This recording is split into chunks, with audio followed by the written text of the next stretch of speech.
Here we go.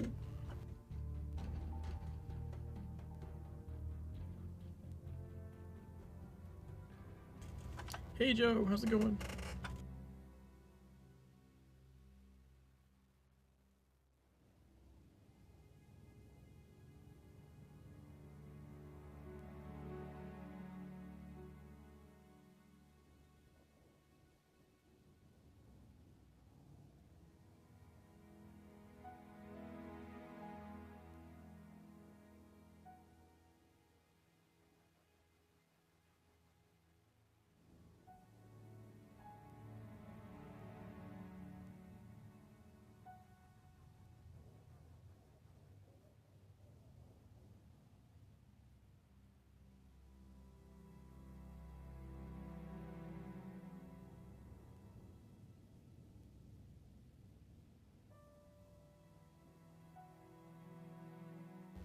Come on, kind of loading screen.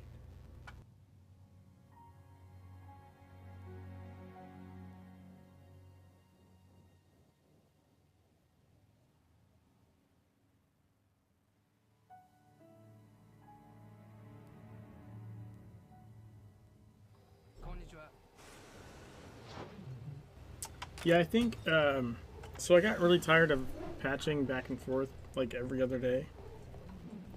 Or every day. So I just copied it to my other drive, which I think is technically still an SSD drive, but it's a slower one. So I think that's why, in particular, it was slower right now. This is the first time I've played it since I've done that. I literally did it like 20 minutes ago or something.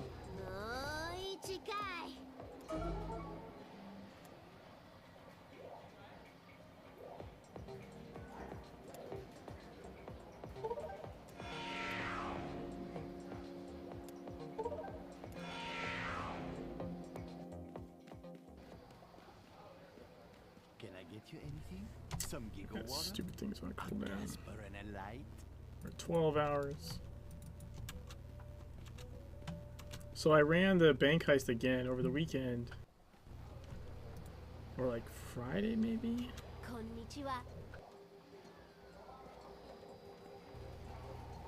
I nearly got the achievement. I was like one hallway away from finishing and having the achievement. But the game crashed twice. Twice. During the mission. And I didn't notice when I logged back in. I mean, this is technically my fault, but I didn't notice when I logged back in after the second time that it had de-equipped the robot arm completely. I guess just from the crashing and relogging. So I ran out in the hallway and I hit the button thinking I'm going to Wi-Fi scan the bot, and instead I fire a goddamn firebolt at it because the fucking robot arm isn't equipped.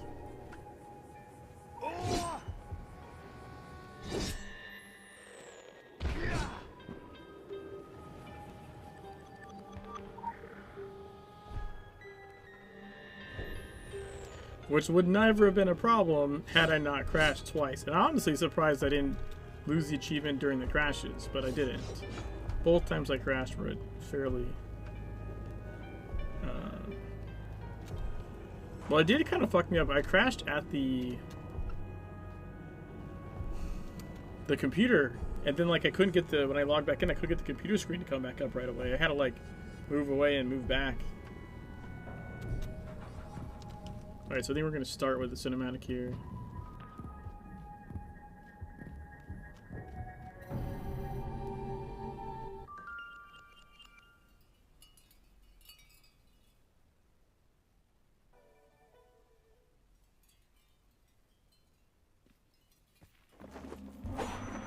Tomare! 招かざる客はお断りだ。明石、誰なの？一味の人が来たの？いや、こいつは神宮一味のやつじゃない。ただのよそ者だ。信用ならん。あ、明石、鬼でないのなら入れてあげましょう。疑ってばかりだと周りは敵ばかりになってしまうわ。はん、都合のない鬼もいる。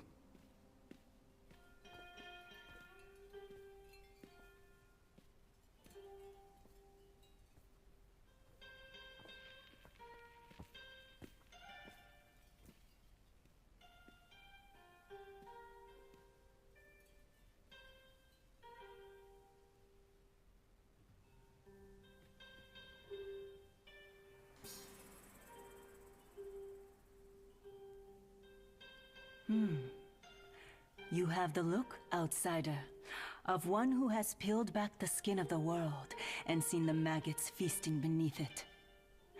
You have old eyes. We are the Jingu clan, last of the Onna Bugeisha bloodlines. You may call me Gozen. My large protector here is Akashi. 泣く子も黙る明石様だ。 You are here because you are seeking answers. You want to know who did this to Tokyo? Why they did this? We do not have these answers. The Jingu clan does not deal in information. We are demon slayers. There are yokai walking the streets, and this is no coincidence. They are drawn to strife, and the walls of their world are thinnest where human misery is strongest. But are they the cause of our current woes, or simply one of the effects? 鬼と交渉なんかする奴がいるか？いないね。鬼をとっとと始末すべきでしょう。He is right. These yokai are called Oni. We have fought them before, but never more than a single clan at a time. There are 9 clans in Tokyo, not counting the exiles at the bathhouse. Cooperation on this scale is unprecedented. Something or someone powerful must be controlling them. I have something to show you.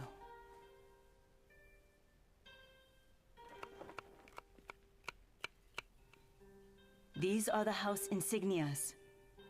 Find all the clans and then discover what binds them. Perhaps you will find the answers you seek. 5体満足で帰ってきたら一生ラーメンをおごってやるよ。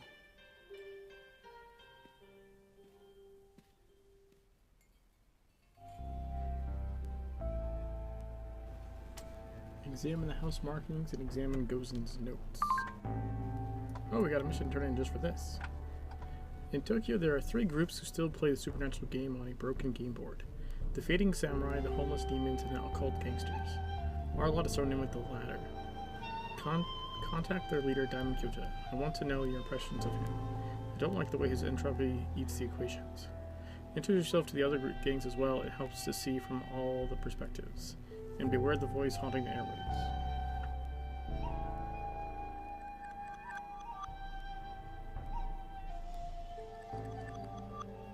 You want Gozen sitting as an emote? Oh yeah, like that? That would be cool.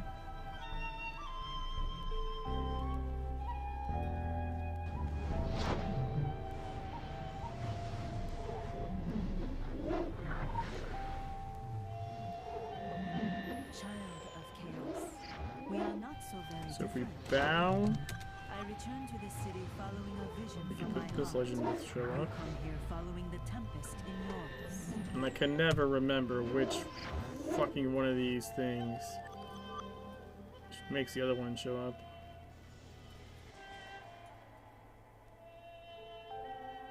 We are the Jingu. We are the remains of the samurai in a less civilized time. We hold to the teachings of Shinto. We believe in the kami. We believe in the quiet dignity of honor and responsibility. But when the time comes, we clang like a terrible bell. We are the song that reminds demons to tremble. We believe fault is what others assign you, and responsibility is what you assign yourself, and we assign ourselves much. We fight to hold what territory we have, to keep it from the loathsome grasp of those who would profit from the misery and chaos. The 2 remaining gangs, the House in Exile, and the Korinto Kai. Okay, so it's not that one. The explosion. It was more than a bomb. It was a defilement. The city is so wounded. It is a festering sore, oozing with demons, with yokai. Those who survive find themselves in Yomi on Earth. For the few that remain, there is no civilization, save for what we hide away in our hearts or carve with our blades. When this began, I told them all that we were defending ashes and embers from the hungry maw of the final days, and any man or woman among us could leave the city. I would think no less of them. They all stayed. Every last one. My name is Gozen. I am me. I am me. I have the honor of leading the Jingu clan, as did my ancestors stretching back to Queen Himiko herself. There was Tokiwa Gozen, Shizuku Gozen, Tsuchida Gozen, Tomoe Gozen, and others. Before the explosion, There it I is. received a vision, a warning to mobilize the Jingu clan. And so, with much urgency and little haste, I came down from the mountain. I knew one of them made a legend show up.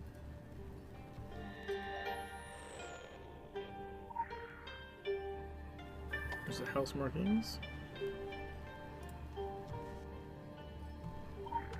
Goes into notes. In the leering faces of demons, we see only chaos and violence, yet the thousand hells are places of ironclad hierarchy. The Oni caste structure is quite specific. The 9 houses fall into 4 tiers of dominance. The ranking is quite fluid, based on treacherous merit. A higher tier will not bother challenging a lower tier. Tier 1. Leaders of the lowest tier houses are vulnerable to attack from all comers. This excites in them a vicious desire to rise at any cost. Tier 2. Rising with the first tier, leaders of this caste will only accept challenges from those bearing assessment of one of the Oni houses. Tier 3. Leaders of this caste will not accept challenges from those bearing assessment of a house below the second tier. Tier 4. Leaders of this caste will not accept challenges from those bearing assessment of a house below the third tier. Alright, it's all the sash stuff. Alright, Hell Device. Hell's Arsenal. The Oni infest Tokyo in greater and greater numbers, bringing with them their hellish devices, artifacts, and weapons. They can't be planning anything good. Alright, so all of this is going to take us to the Oni camps, I believe.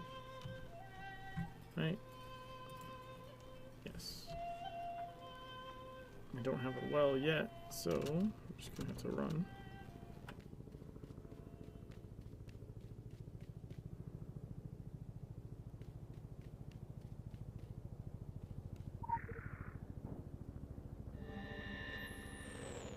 Legend.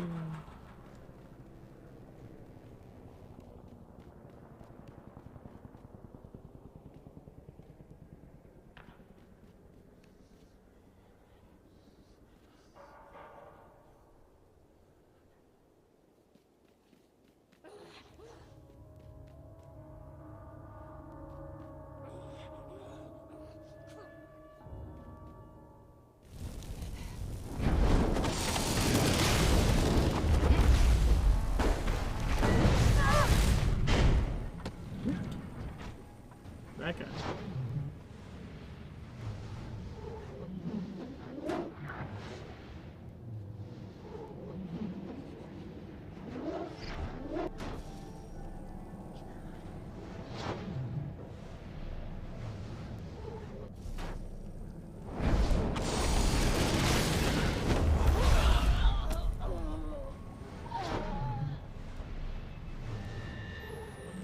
Alright, we got that legend.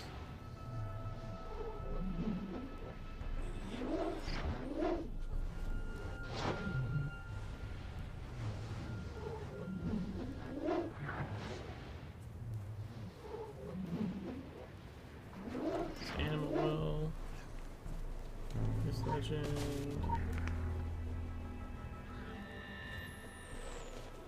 I think it's some more legends, actually.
this one.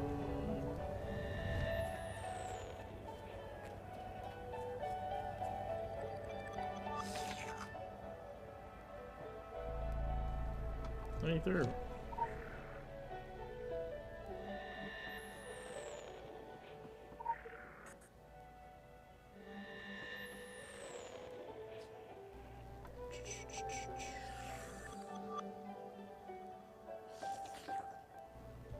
Got some attack rating. That's pretty good.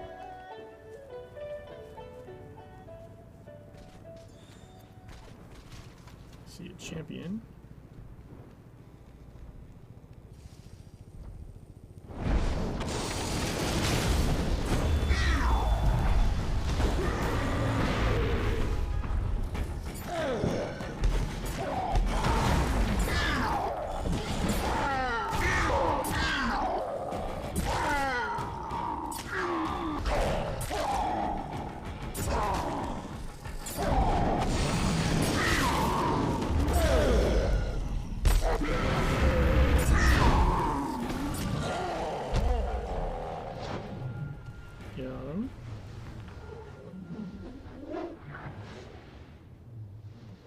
I have another agent?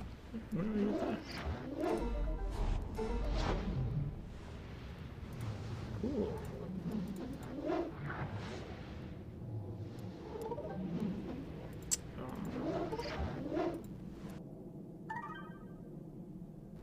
Wait, but she can do it. Where? Okay.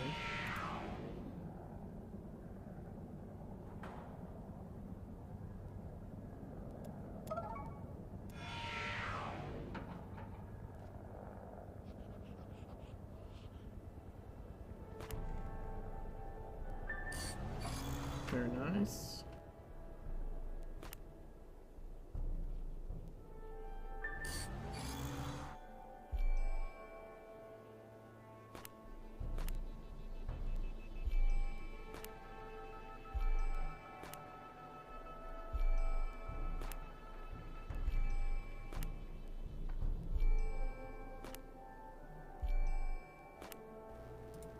There we go.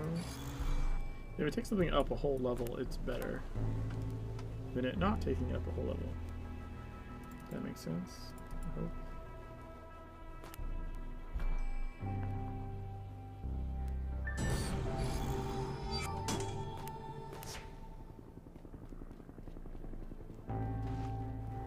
Alright.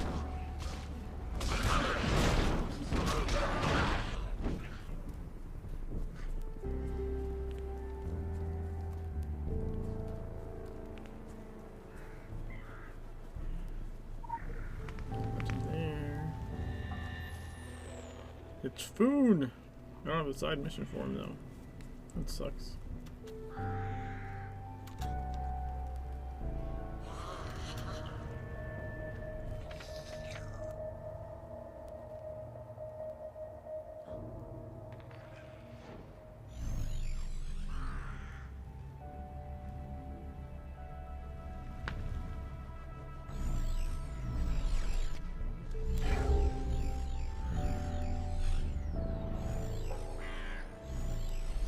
There one. Aha, I was right.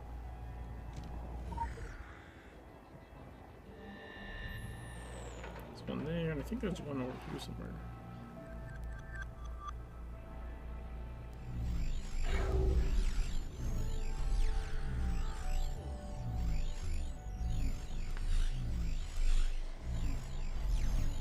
Yep.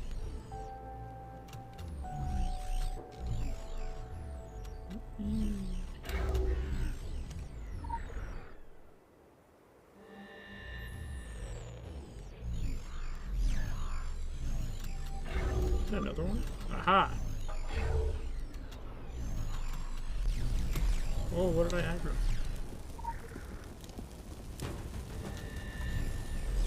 Aggroed something.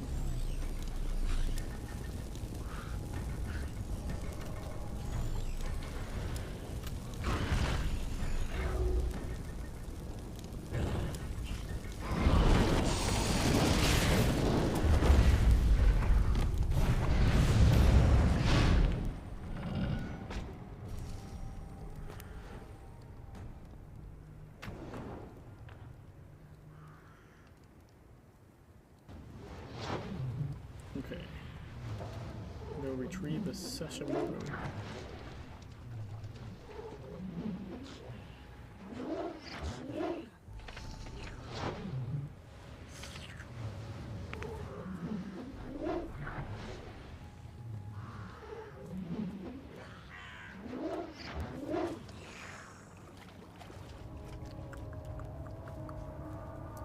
I think it's this guy.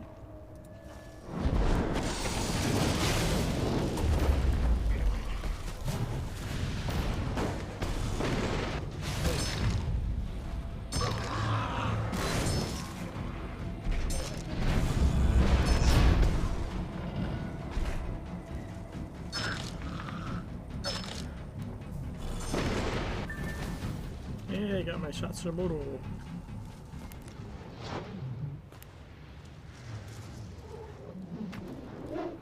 Okay.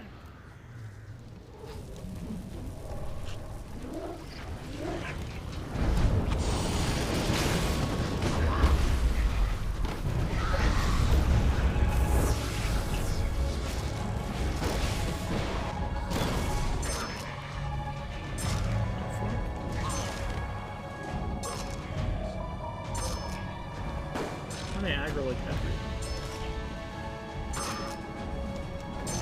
Shit. I thought it was coming for me. It actually came after that guy. Or my... instead.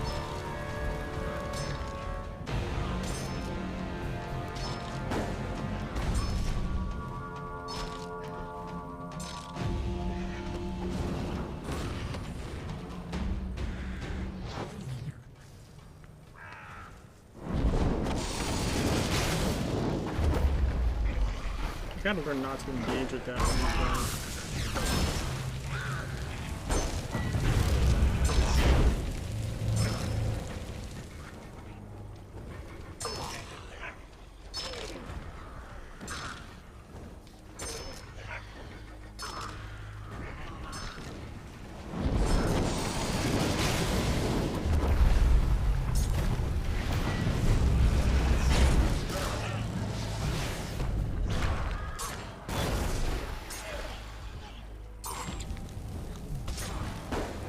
I want to get this champion anyways.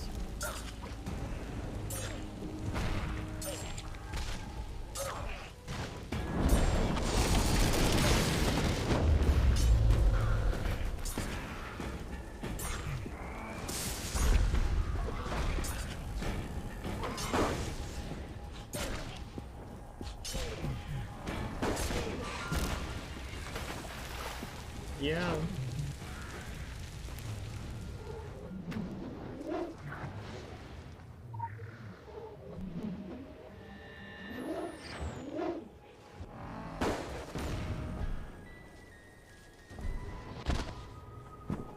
Get this. Ah, you fucker.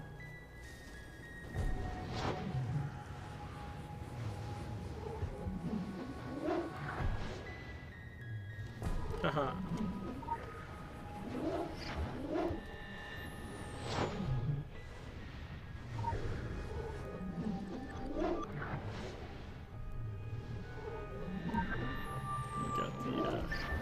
Death of a samurai. You find the corpse of a member of the Jingu clan. You return the dead samurai sword to the Jingu so they can honor the fallen warrior.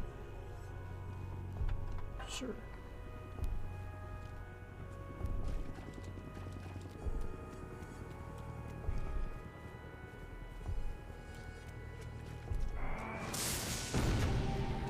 Okay, other side missions done. The Oni smell potential gain. They flood this iteration of reality, bottlenecking and niche their more entrenched siblings in the house next to already fill. What could be worth that aggravation? Migratory patterns to demons are enlightening. Incidentally, if you suddenly notice the demons flee for home, that is a good indication that titanic trouble is imminent. I have 3 purple keys. It's actually pretty cool.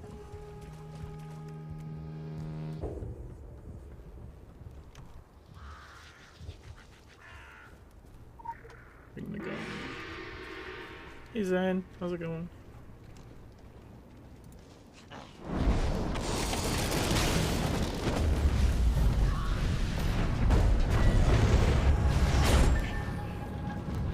Easy peasy, lemon Crazy.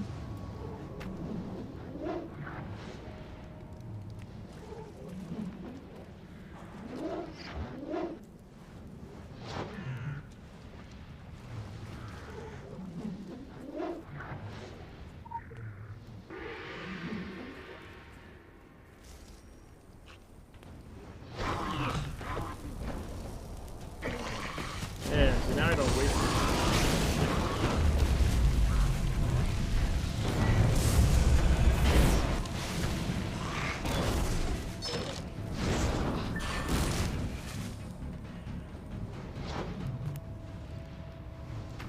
Defeat Ibaraki, the leader of the House of Sworn Revenge.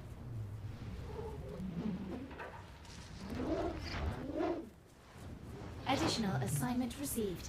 Initializing. There's 2. There's 4. 6. 8.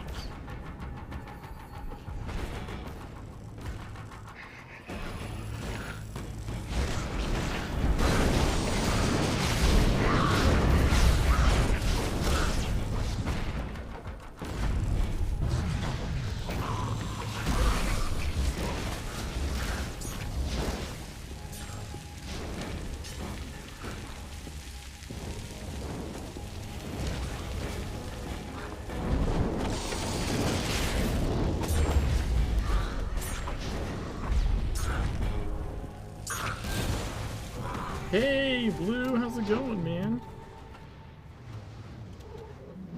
Thanks for the 3 months. Appreciate it. How you been?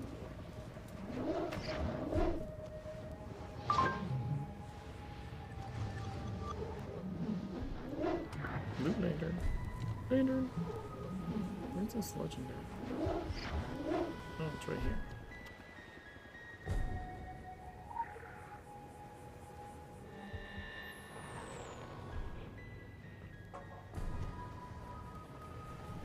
Uh-oh, I need to go up, not down.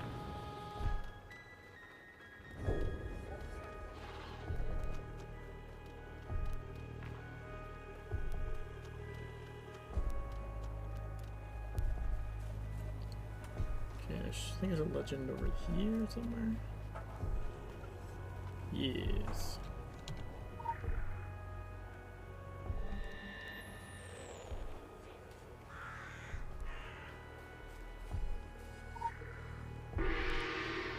Dong.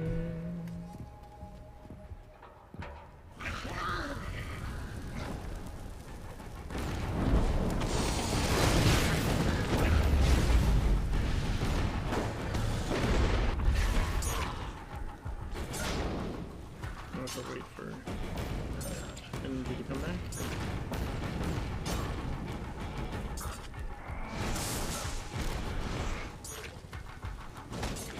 Now.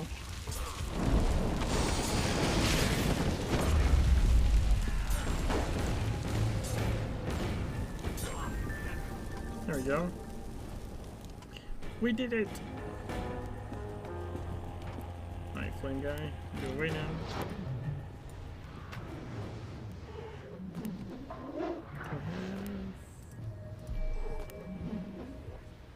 What's that? Devastating one. There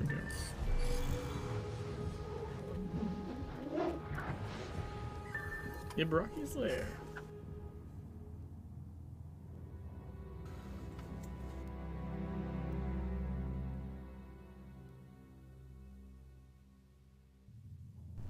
Yeah, refill that water. I feel like I drink so much more water playing this.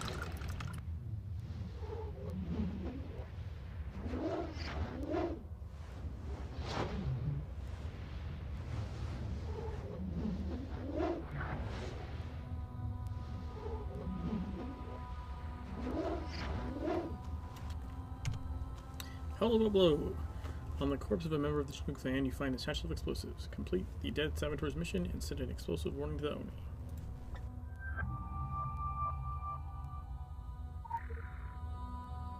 Quick access inventory updated.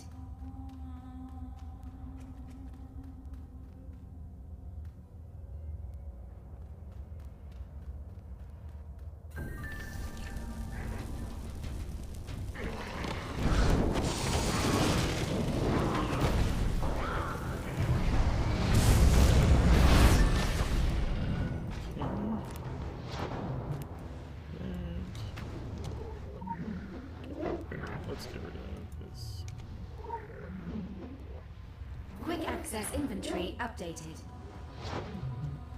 Maybe we have any legends over here, right?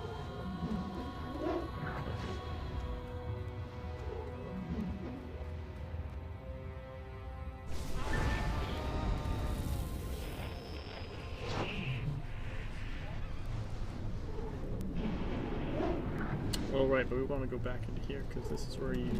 Actually, there's a legend here, and there's a spot where you place explosives.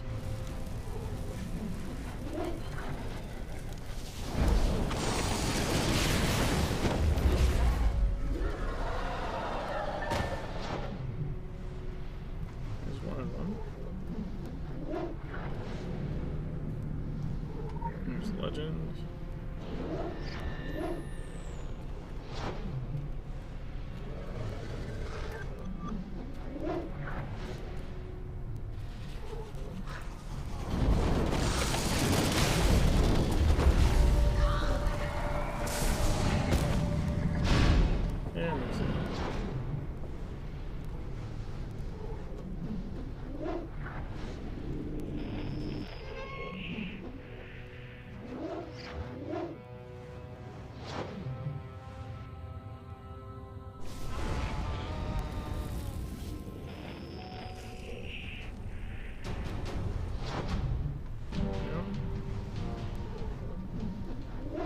Alright, we got this shit.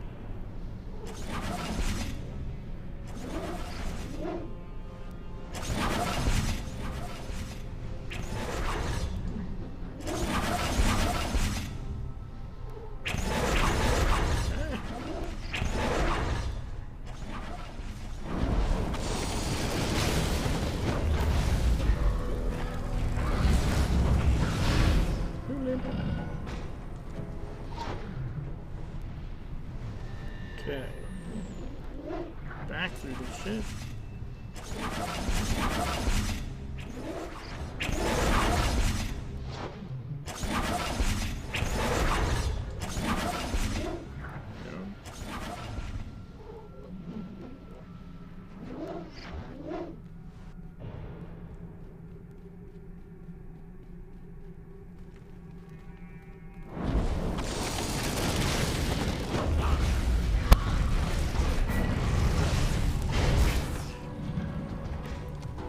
Explosives. Portal.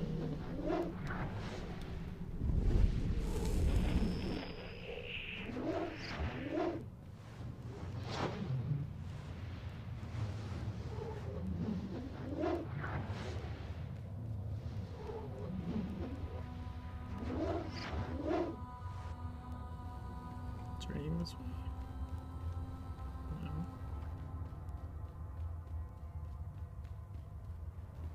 Alright, here we go.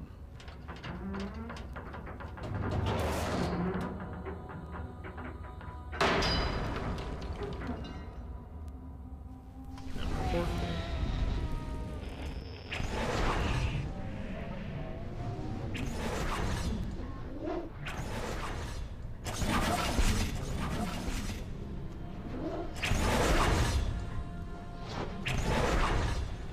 I can't remember if there's a reason to come back here.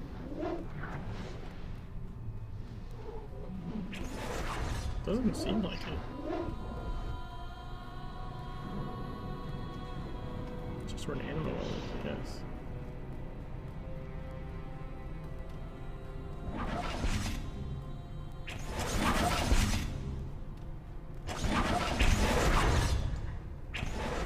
I know I got this bullshit.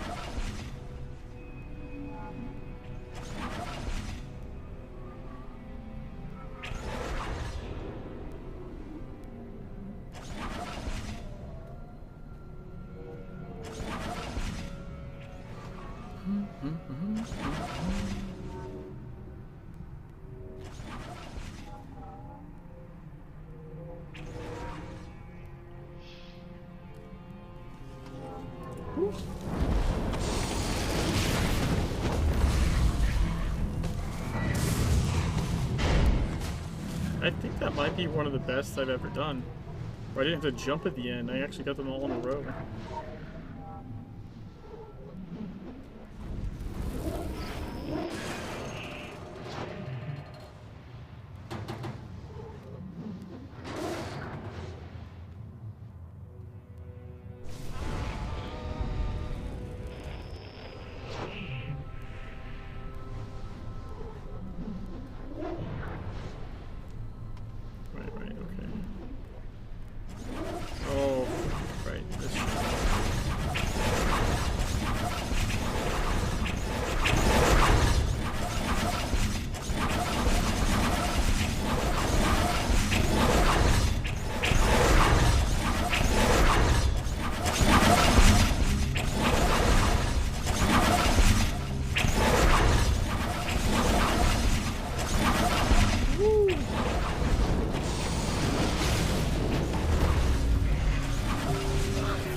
Wait, I think we get the rolling one, right?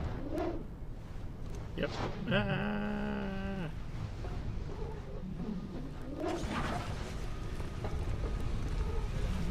See, in hell, want to get stuck.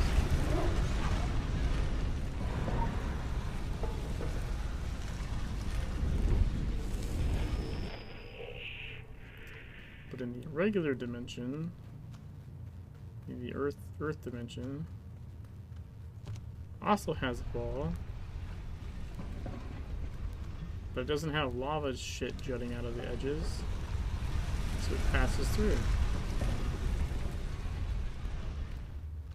Haha.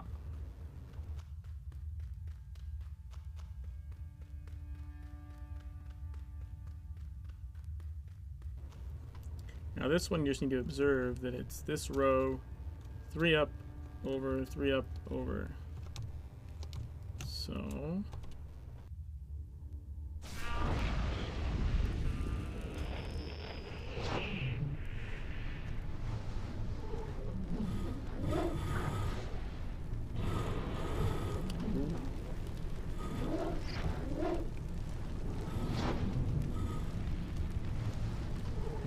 back walking so I don't run into another thing by accident. There we go.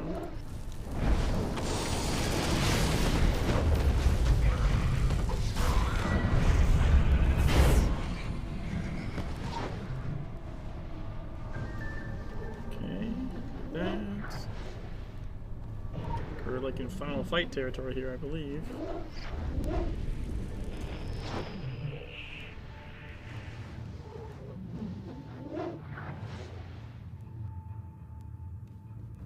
I love this cinematic.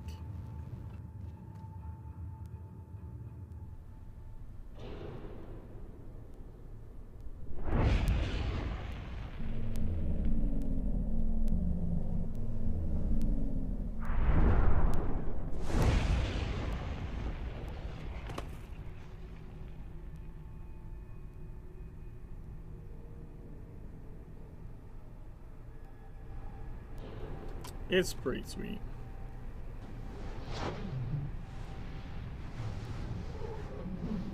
I missed that.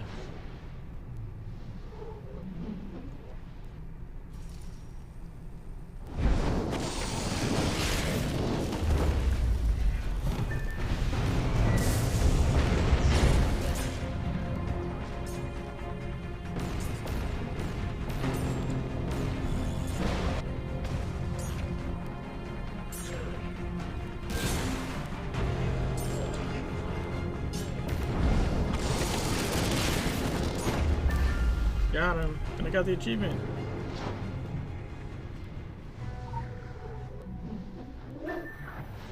Assassination contract. Opportunity in the wake of the crawling plague blast, but we are not the only killers. Our worm-sucking kin are here, and the white rabbit. Harvest us these meat sack bounties.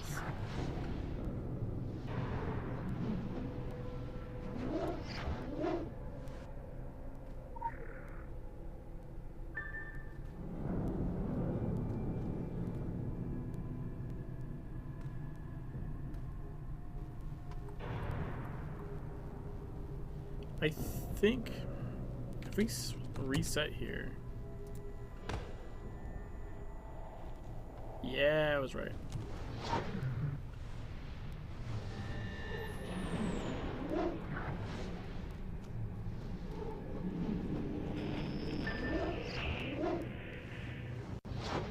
Oh, I fucking crashed. I'm probably gonna run right off the edge there. Shit. Well, that sucked.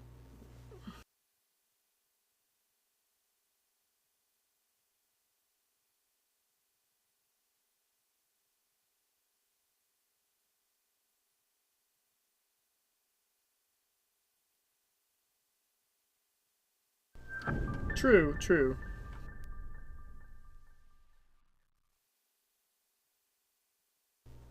I got the achievement before it crashed and fucked me up.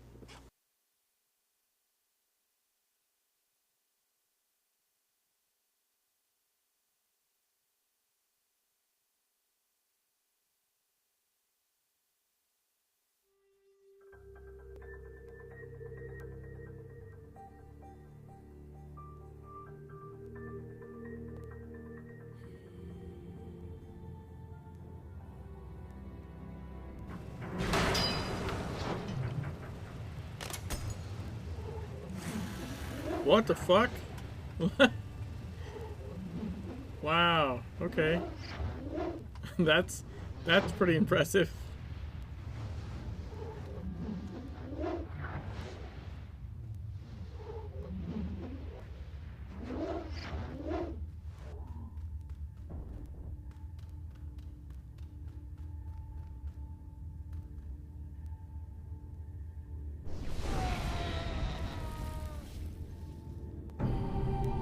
Here we go. Detonated that. Hell it up. Don't forget the bombs, never mind. Thanks, Jeff. Ooh, got a gold key.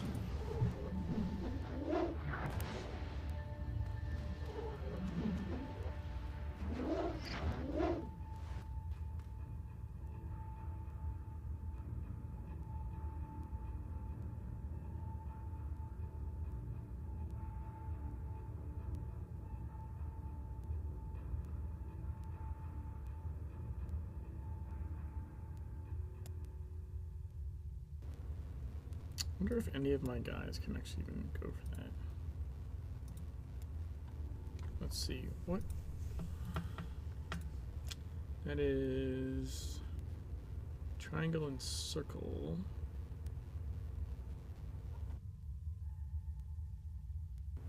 It's probably the faction recruit.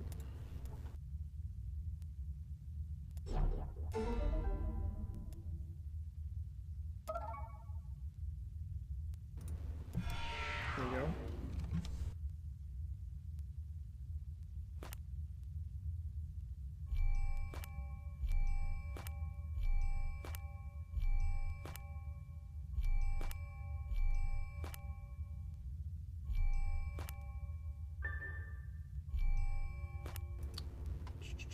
Let's actually open some of these.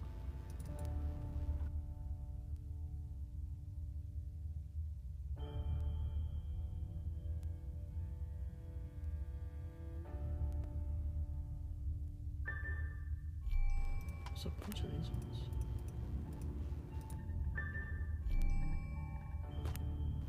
No, not you. You there. Oh wait, I had another one? Let's see that.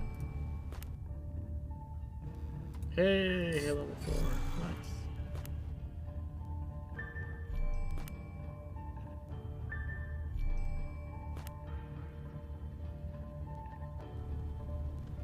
Very cool.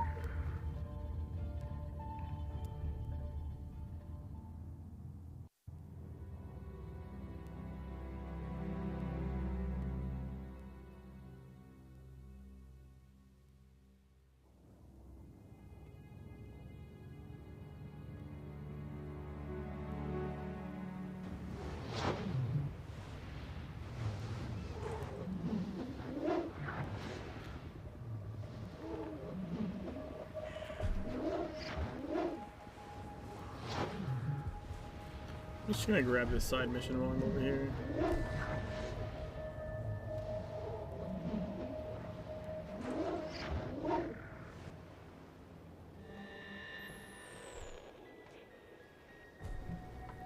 Mask of the Oni. On the Jesus Christ. On. It's either a repugnant corpse or on the repugnant corpse, so not the. You don't use both. Of an Oni, you find its mask. And Beta might be interested in the mask. Sure.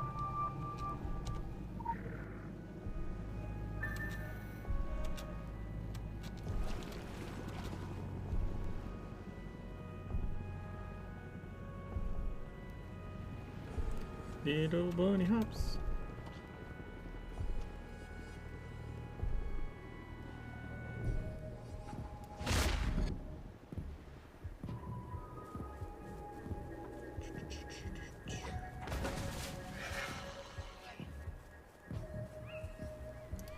You know what? Actually, I'm just gonna go here. It's gonna take me to Beta next, anyways. Now I have to come back here for the sword, right?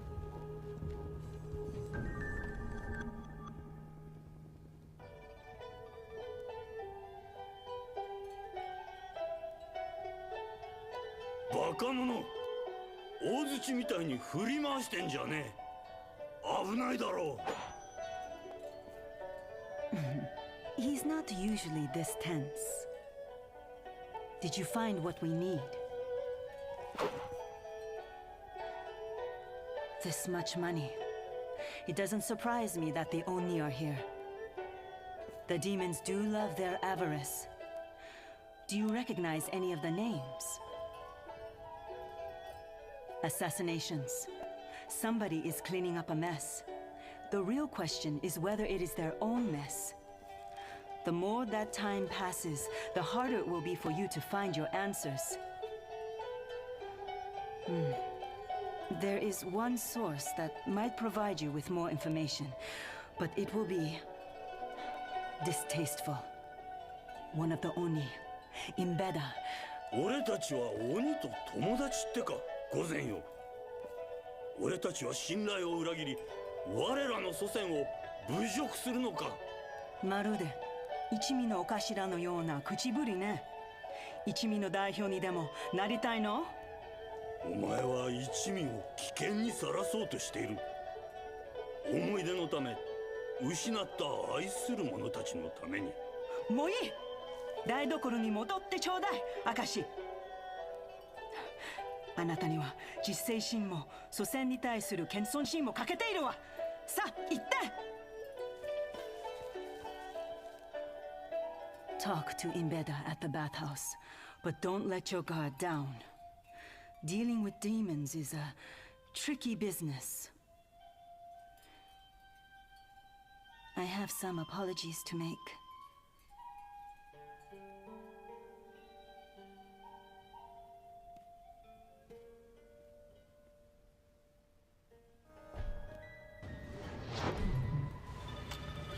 Do you do your dailies on your main Jimmy as well?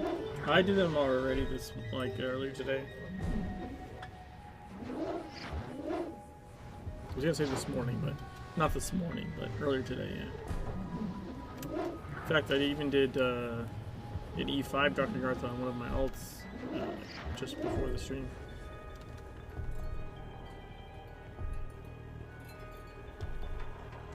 I need to... Oh, the sword. Right, the sword. Turn the sword. Thank you.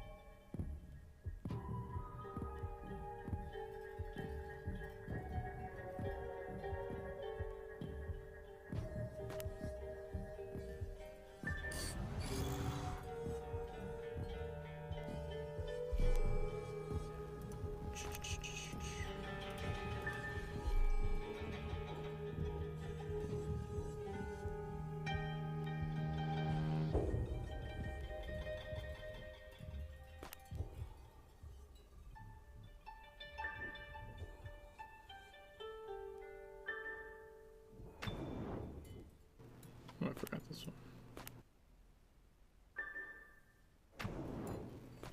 There we go.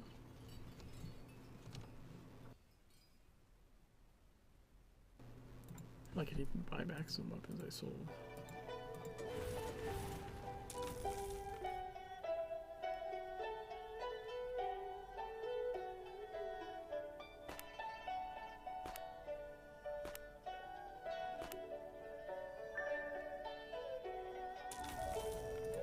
Hey, it's level 20.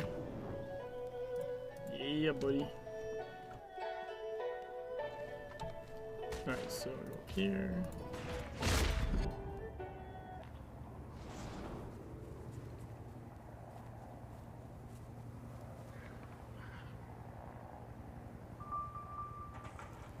See how people are talking about, like, I'm not this is a free-to-play account, and like my shards really aren't that big of a deal. They are in the very, very beginning, but once you get, I don't know, Egypt or something, if you're doing your shit correctly, it's not that big of a deal. Or it shouldn't be. Unless you're just like way over Are you trying to make like 5 gear sets at once or some shit?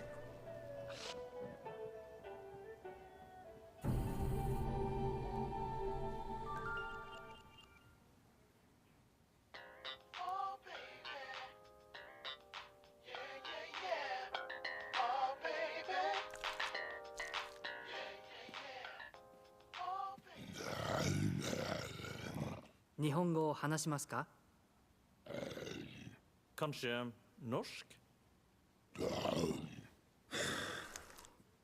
English, then. Here I am, fluent in thousands of languages, and yet forced to speak the tongue of Anglo-barbarians with every tourist who passes through. Which accent do you prefer? I can do anything from...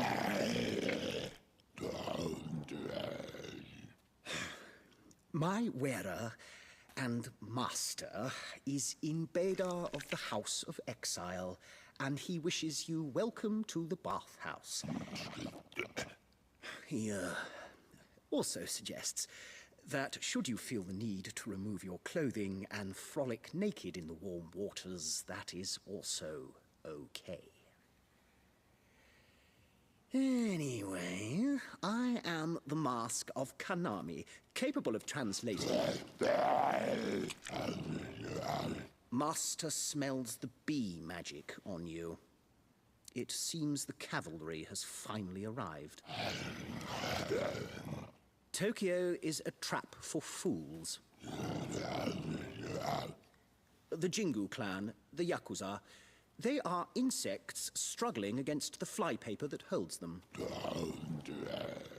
Do not become like them. Complete your business and leave.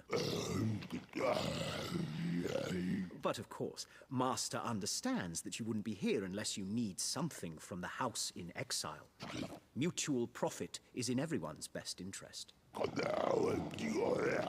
The House in Exile is currently competing with the 9 houses to fulfill an extremely profitable contract. You already know this from your dealings with the Jingu. It is not going well. There is too much competition. Not just the 9 houses, but somebody else. The squad we sent out following our last lead has not returned, and until we know how many people are playing, how do we hope to win the game? He wants you to find out what happened to his missing squad. If they're dead, find out who killed them. In return, he will share with you the details of his contract. Master also wants to reiterate his offer of a warm bath. He's even offering to scrub your back for you.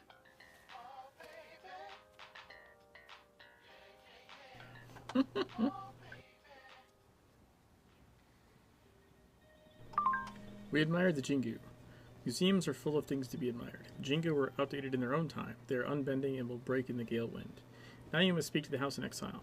Not only are the Jingus opposite, they have no conviction and become formless masses under pressure. Learn a lesson from each group that you meet. The Korintokai's lesson will be the most infuriating. Does the word Konami actually mean anything, or is it a gaming company reference? Where? Did I miss reading that? Did I read it and just not think about it when I read it?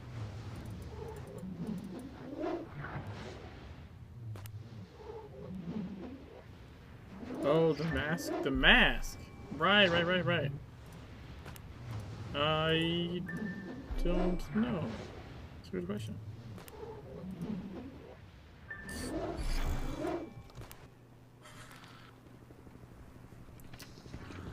So there should be...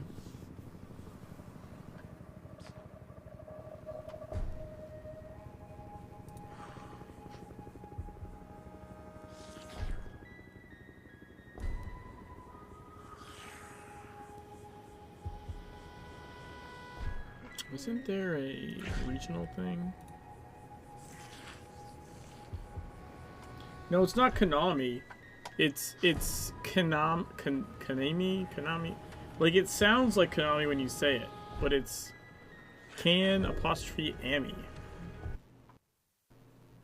Here, let me.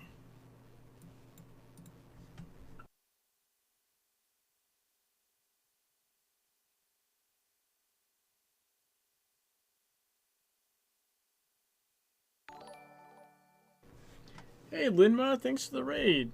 How's it going? How's your stream?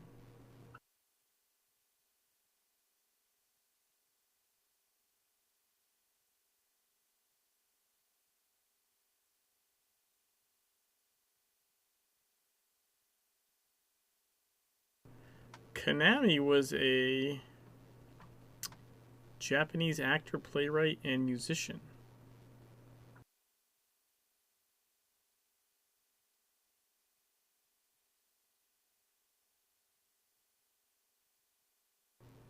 Born in 1333.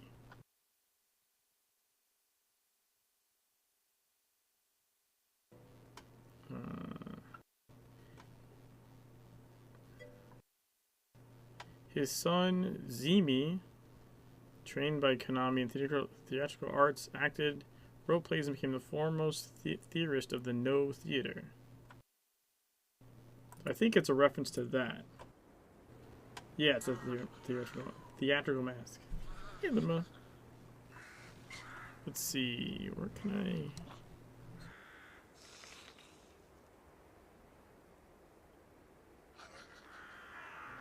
Here we go. I got this new, like, shout-out plugin for my Stream Deck. I'm going to try out. Keep forgetting that I have it. I'm really bad about that.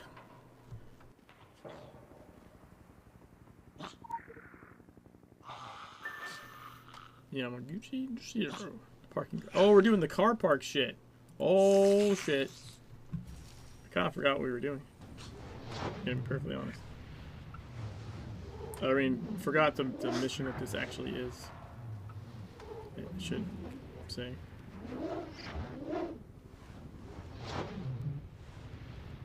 Took that achievement. I mean, I know how to do it.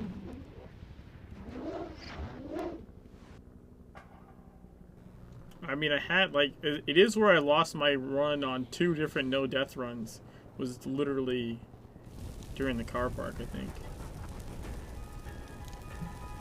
Or 1? 1 or 2, I forget.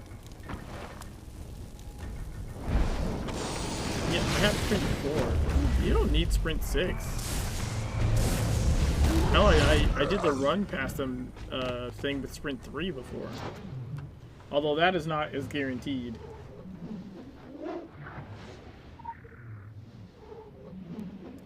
But on my no-death playthrough, I believe I had a non-sprinting method.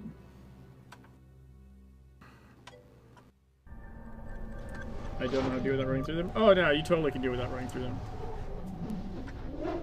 Yeah, there's like the intended strat is not to run through them. Like the intended part is like to play the game.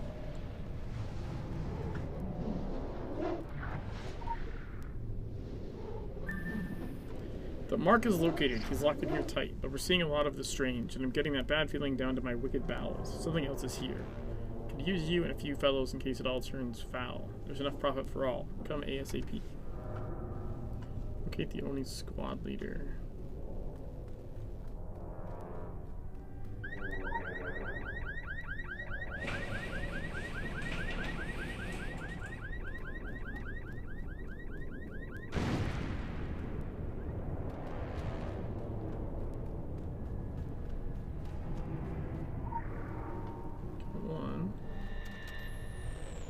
Where's that at?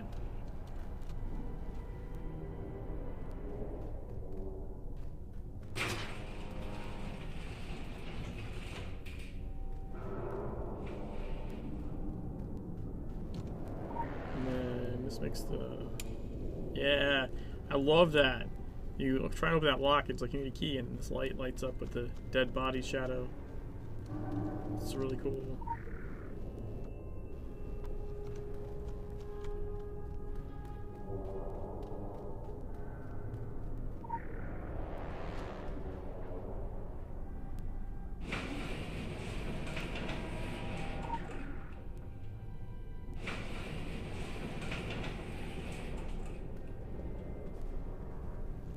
Fancy thing with lights and shadows in this game, not gonna lie. Yeah, they do it like kind of all over the place. We're really good at it.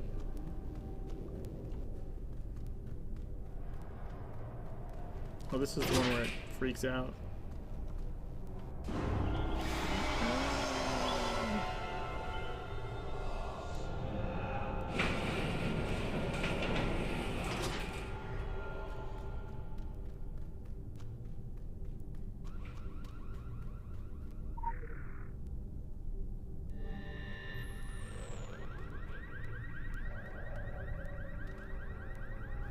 You can see all of them right here, and then the thing comes flying out.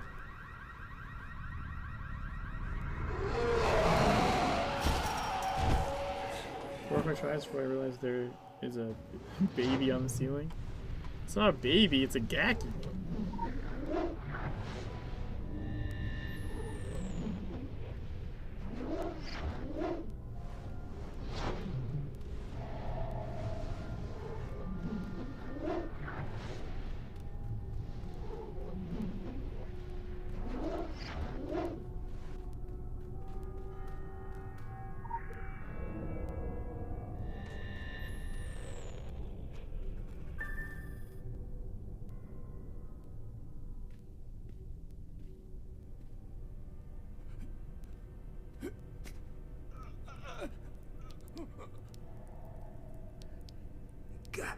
Gaki は腹が減ってる。ガキはここだ。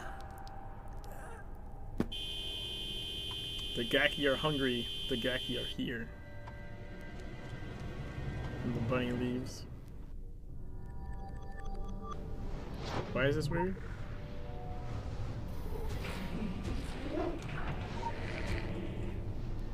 He wasn't killed by Gakis, no. But he's telling, like, what does that matter?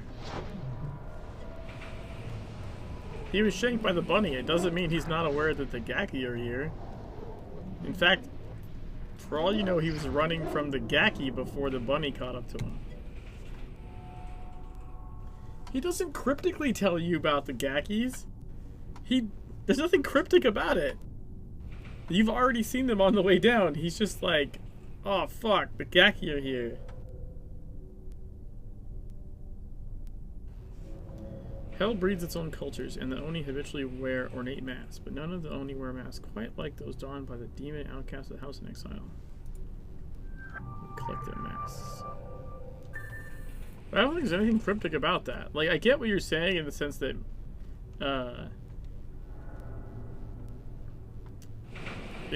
that, you know, he's not warning you about the bunny, but the bunny's not, like, near anymore. See, he wasn't, like, all the way dead yet.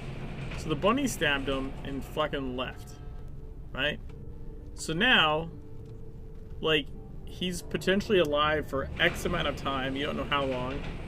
There's no way he's getting out of this, right? The way he's, like, shanked, stuck to the thing in the car, like, he's just fucked. He's gonna die.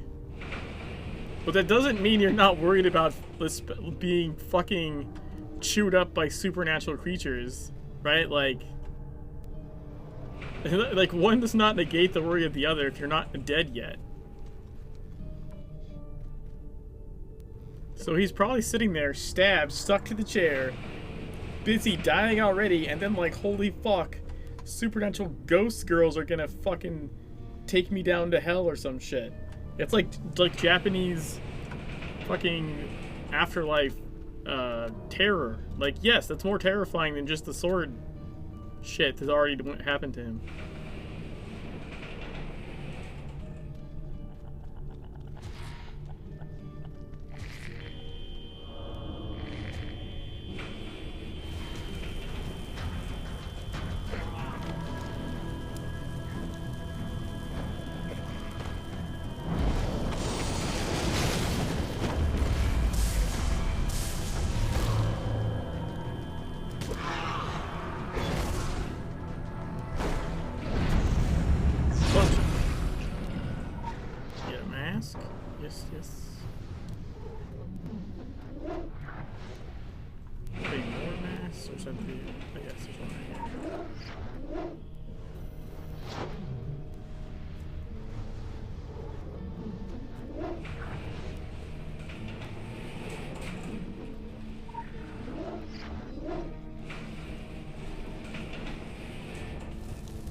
This one.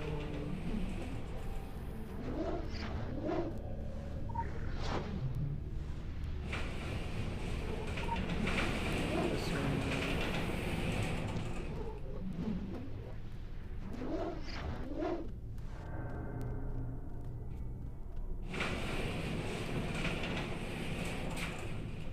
Okay, I believe this one just has the one. Okay, make her close her eyes. Alright.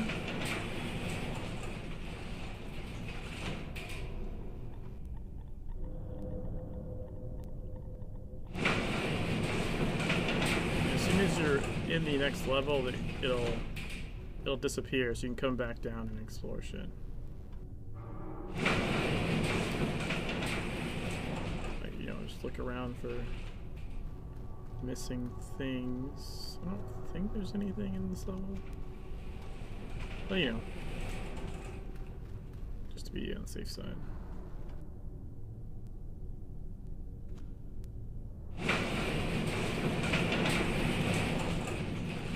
Does this one have a demon or no? I don't think so.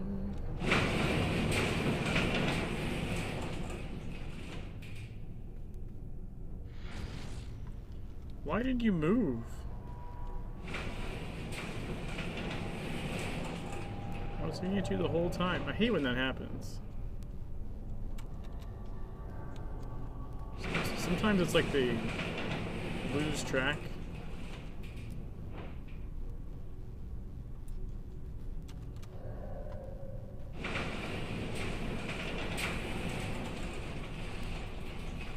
And the gate just went down. We needed to go up.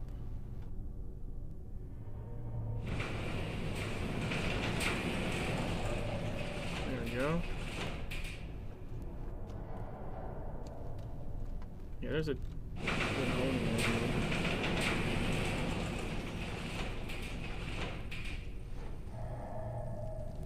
come on, fucker.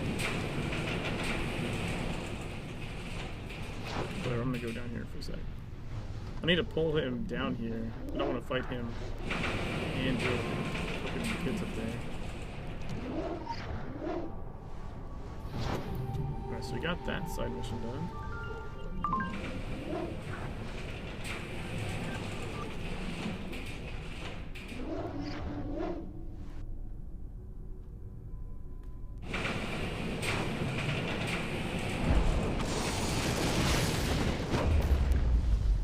We hit nothing with that.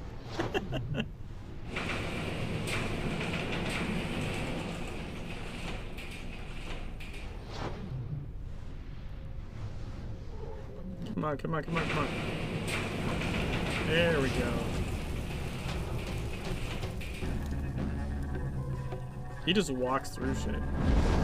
What?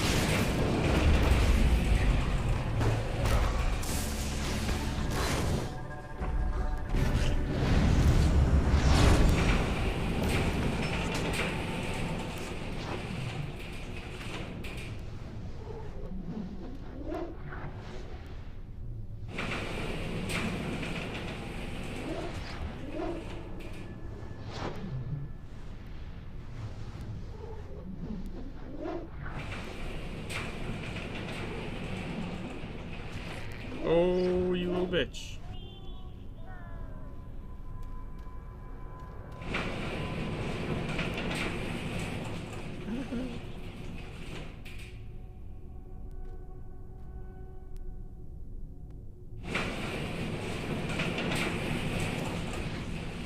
There we go.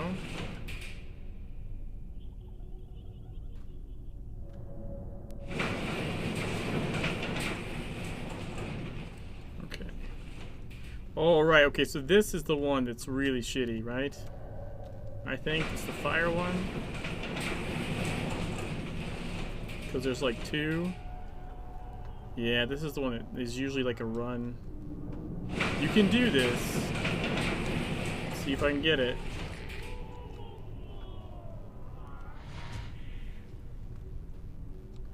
Where's the other one at?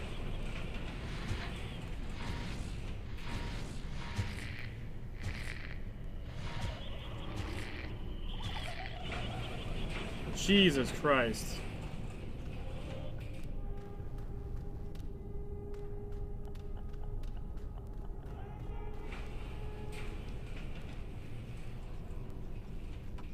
Ooh, cheese and rice.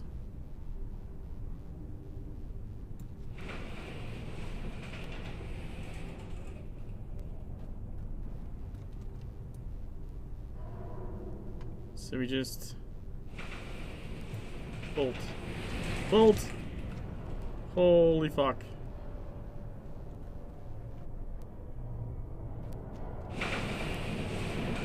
Okay, so those, okay, that one's done. That one's done. Whew.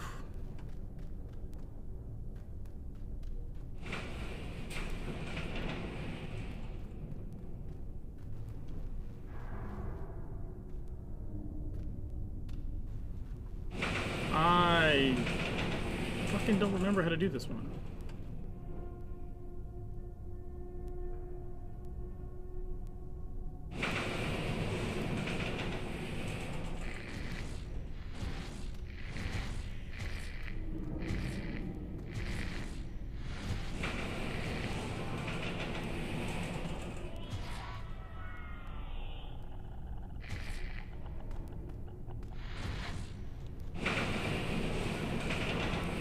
Well, that one reset. That's weird.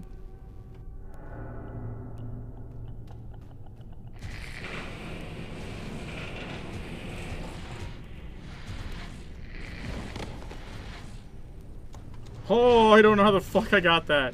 Holy shit.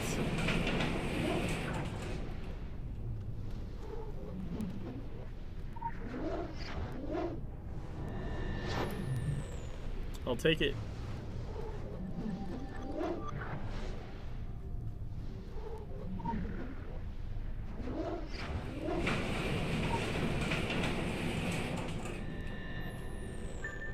Okay, and this one you just go in here and they don't show up until after. Oh, man.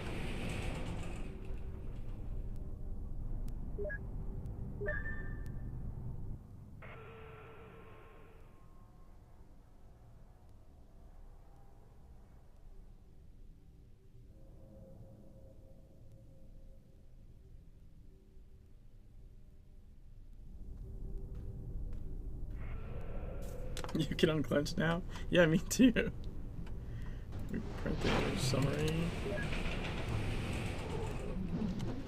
Grab the image. Okay, now everything shows up. And it's super creepy.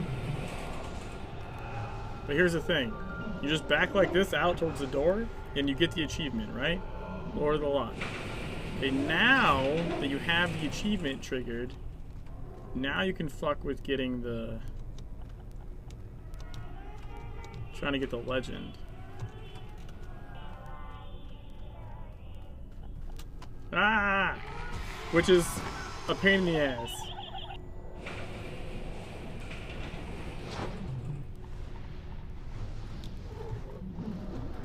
I've done it though. There we go.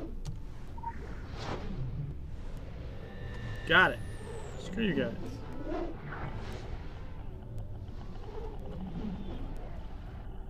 They do move. What are you talking about? Do you, wait, Zen, do you not understand the mechanic?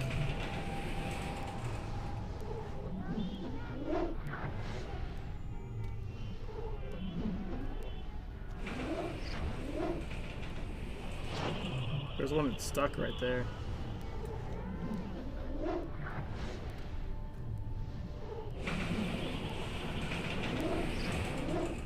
Like, they don't follow you up here. That's just like a... they're somehow gated. Like, even if you turn your back to them, it doesn't seem to get you. They probably can't go through this thing. I wonder if they can go through this. Nah, it's some kind of gating there. Anyways, the mechanic is you look at them. It's like peekaboo. You look at them and they cover their eyes like this. And as long as you stay looking at them, they don't teleport at you.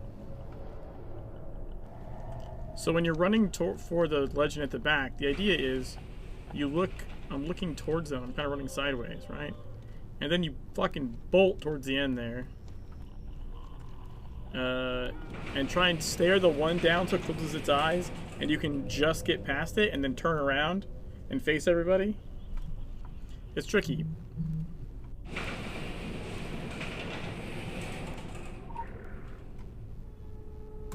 Yeah, the whole thing is just a game of peekaboo. Very deadly peekaboo.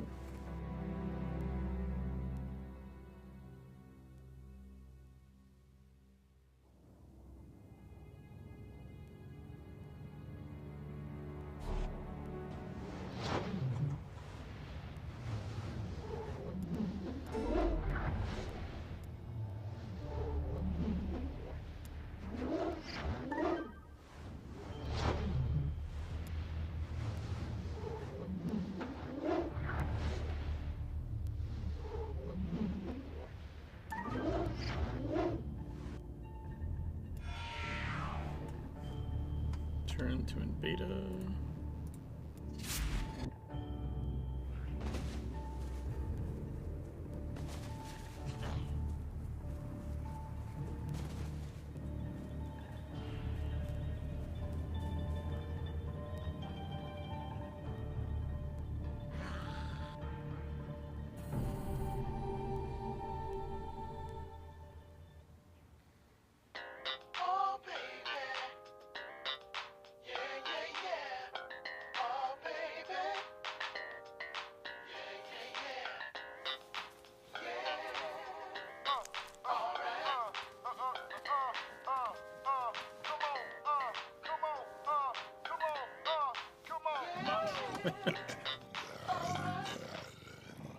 Omnes relinquite vestis, o vos intrantes.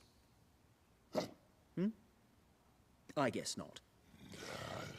The master doesn't want you to spoil his day, so if you found the entire squad slaughtered, say nothing at all. His brethren in exile, they knew why we came to Tokyo. Risk? Yes, but great reward as well. And now the house in exile is fewer than it has ever been. With all of the other houses knocking, we cannot afford to show such weakness.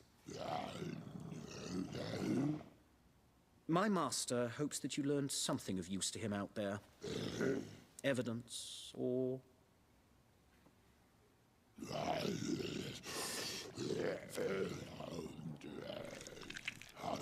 The rabbit killer. The master thinks we share a target. Yet this assassin keeps getting there first.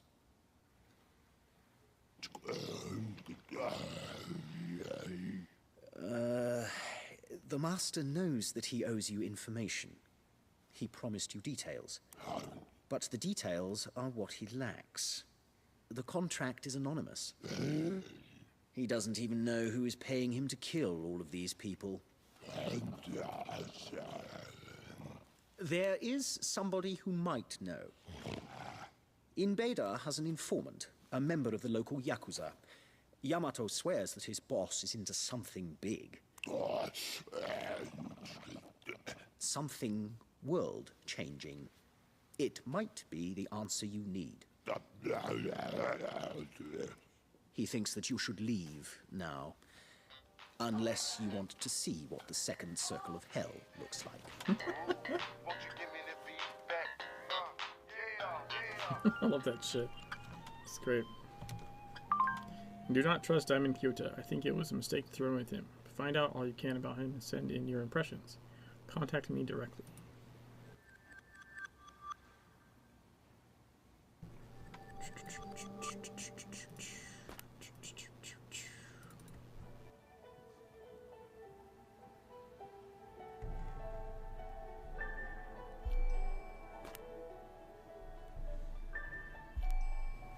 Wait, I don't want that. I want this.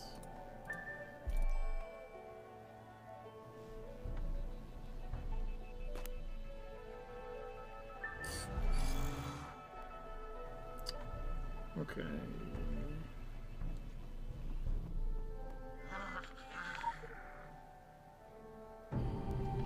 Oh, that was the masked side mission, right?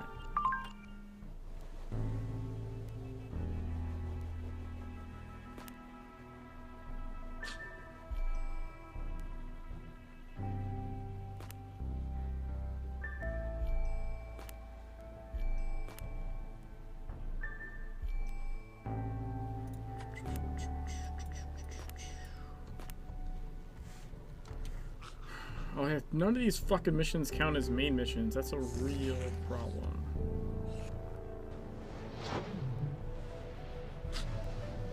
Forget that. Like, all these missions that are story missions just don't count as main missions for the dailies. It's super fucking annoying.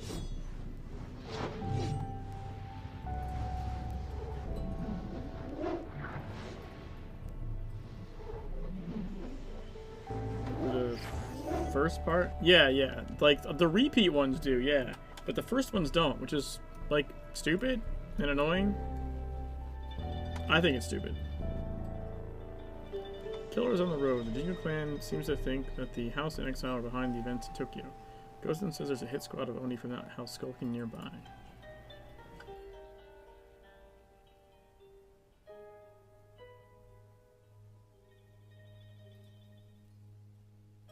The yokai insult us with their presence in this city.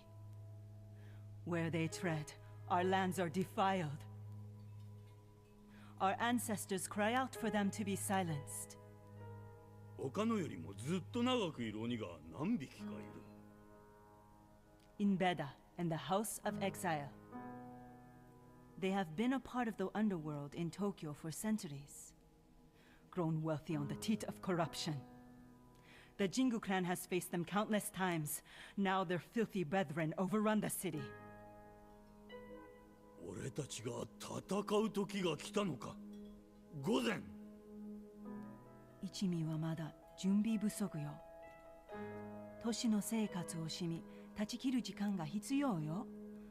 それに女武芸者が何だったのか思い出す時間も必要だわ。水が染み出さないように粘土は硬くなる必要があるってことか。The House in Exile are sending out squads. Assassins. They are hunting targets all over the city. One such squad passed by not so long ago. Find them. Stop them. 彼らに加わる許可をくれ。午前。あなたの居場所はここよ、証。その怒りをあなたの愛する遊びで発散するの。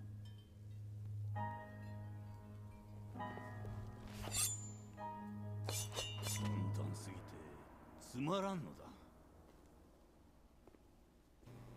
Damn. Find the house in exile in squad.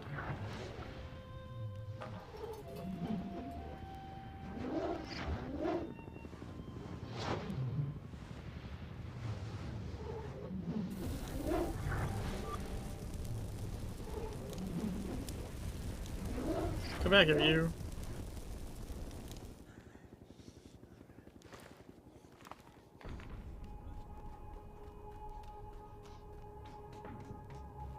Falling behind. I'm running as fast as I can. Okay? Okay, now I'm gonna fall behind.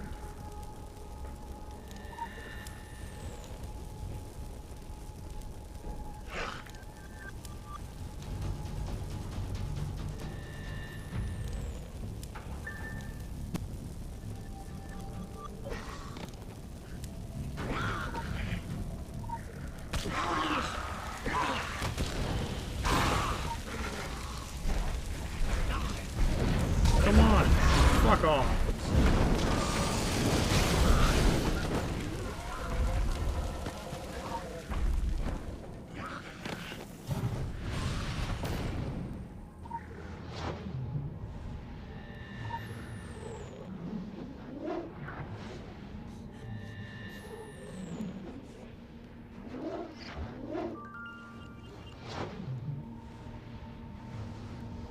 Oh, he really does wait for you, doesn't he?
into the portal. Okay, so now we can.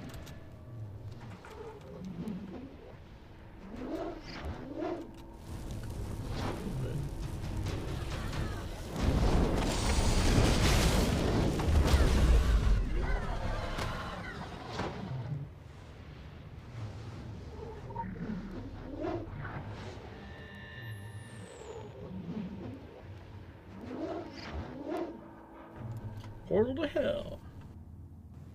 Incentive for players to run the other missions? I don't know. I honestly think it's possible it was an oversight.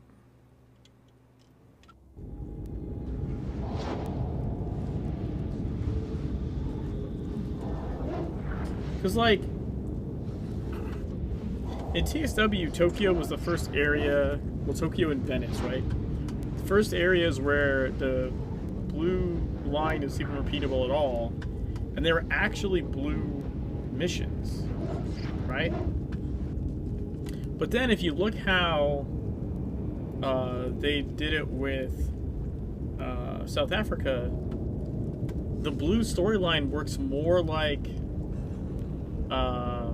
the blue storyline does, like in Kingsmith or something. It's just that as steps of the blue storyline, it makes you do these missions. Same thing with how they retooled Kingsmith, actually. Right? Like, it makes you... Because I don't think that happened that way in the original, if I'm not mistaken. I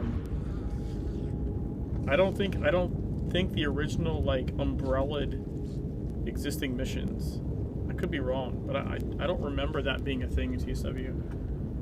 But it's something they definitely do a lot of in South Africa, where there are no blue missions in South Africa, right?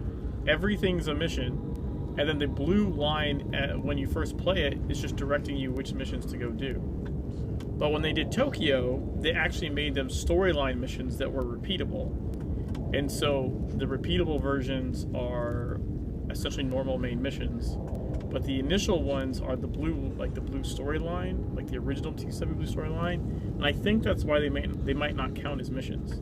I'm actually not sure that that's I mean, I don't know. I could potentially, like, ask if they wanted to volunteer that information, but I get the feeling that it might just be like a technical thing of how they were implemented, and not necessarily like a intended thing.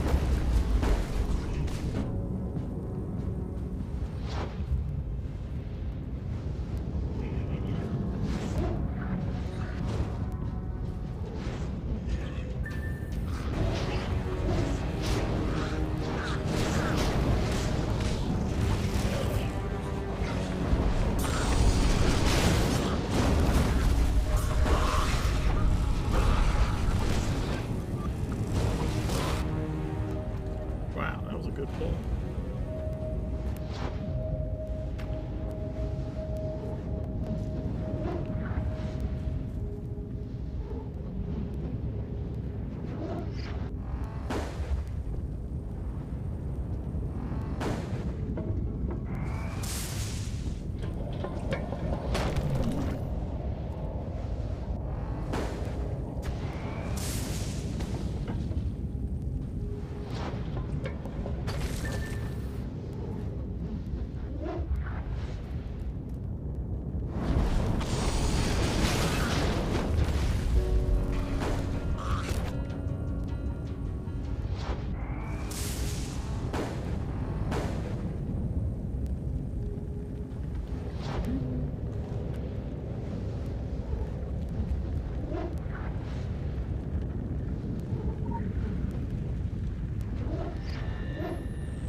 Oh my god, it ran off.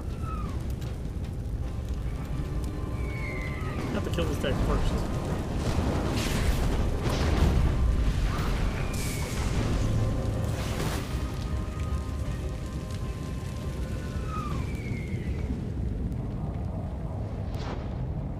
Come on.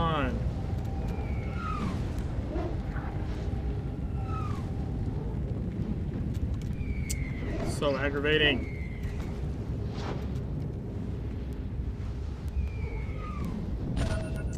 And that's just fucking annoying.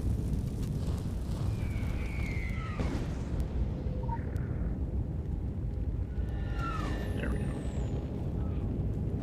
I got it.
Should be doing something right now? What the hell?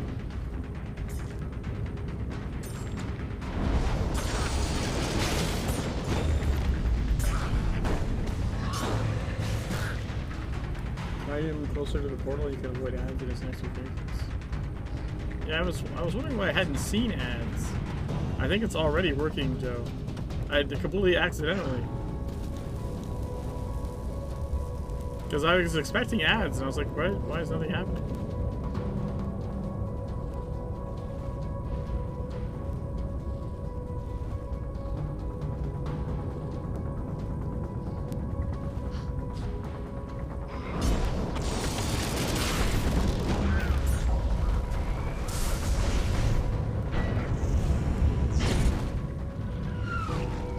This is kind of perfect for me, though. All my energy comes back, and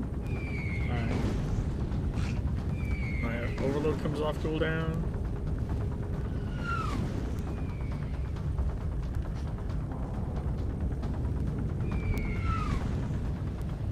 The living flame just got hit by fire and fell down. That was pretty great.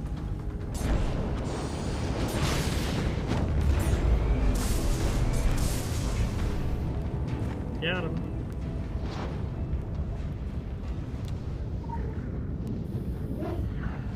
Our number one rule, a kill is a kill. I tell to all of you Nasters over and over. The one truth that is always absolute, except when it's not. Before the bomb, the Phoenicians gave us odd contracts. A train conductor, subway security, room detail, and several others. So much money for so many nobodies. Who are we to turn down a customer? But then the bomb. The status quo was tipped over and we had a claw in it. Bile and spite. I like Tokyo. No one else is going to break my playground. Now here the Phoenicians hired us on behalf of someone else. Tell the others that until we know more, we have to take care on what contracts we accept.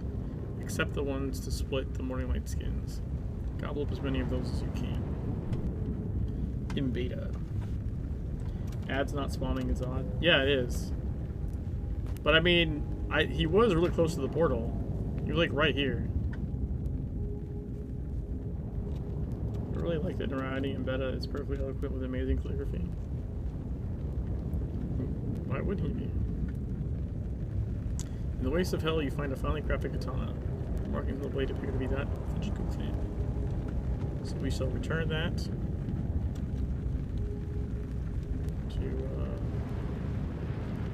Gozen.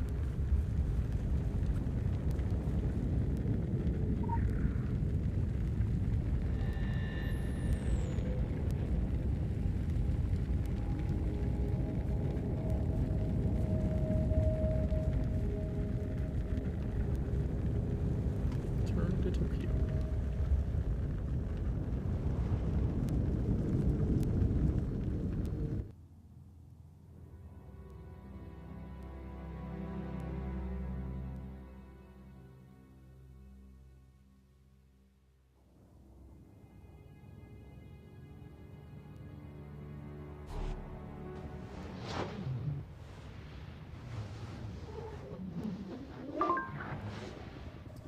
So, Jimmy, first duo E17 without a healer.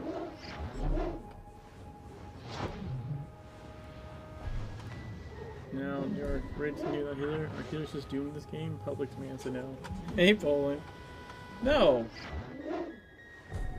No, none of that shit's, like, ever gonna be the norm. Fucking Molov doesn't even want to do it again. And he considered the kill they got on the raid an undeserved kill, which was nice because we talked about that like, well, you mean like a week or two ago, I think, when I was talking about how like just because something works doesn't mean that that's like a good way to do it. Like there is such a thing as an undeserved kill. And it was nice to see, you know, I'm not the only one that thinks that way. Yeah, there's definitely times when some shit happens and you're just like, good fucking god. Somehow we killed it, but none of that shit was right.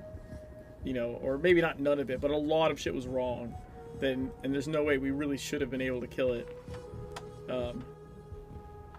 Yeah, it took them 3 hours. He expected it to take longer because he would need more practice at the rolls, and I think that he felt that was evident in the kill video, right? That like all kinds of shit was wrong because they didn't get a lot of practice at it, but they just happened to kill it.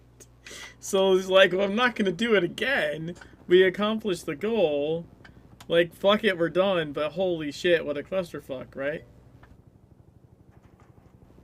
You can definitely think that it was undeserved after 3 hours and say it was pretty well deserved. No, oh my god, you're wrong. You were objectively 100% wrong. 3 hours is nothing. Nothing. For E17 raid, 3 hours is fucking like a drop of water in the ocean. 3 hours is literally nothing. Jesus Christ. I swear to God, newer people in the game, man, like, just don't have any fucking concept of how much time this shit takes to do in the first place. With even more practice, you can definitely get to an execution level where you can run it live without a healer. No, Poland, you're objectively wrong from the horse's mouth. Molov never wants to do that shit again. He straight up said in the thing, this is not a good thing to do. This is bad. It's objectively worse.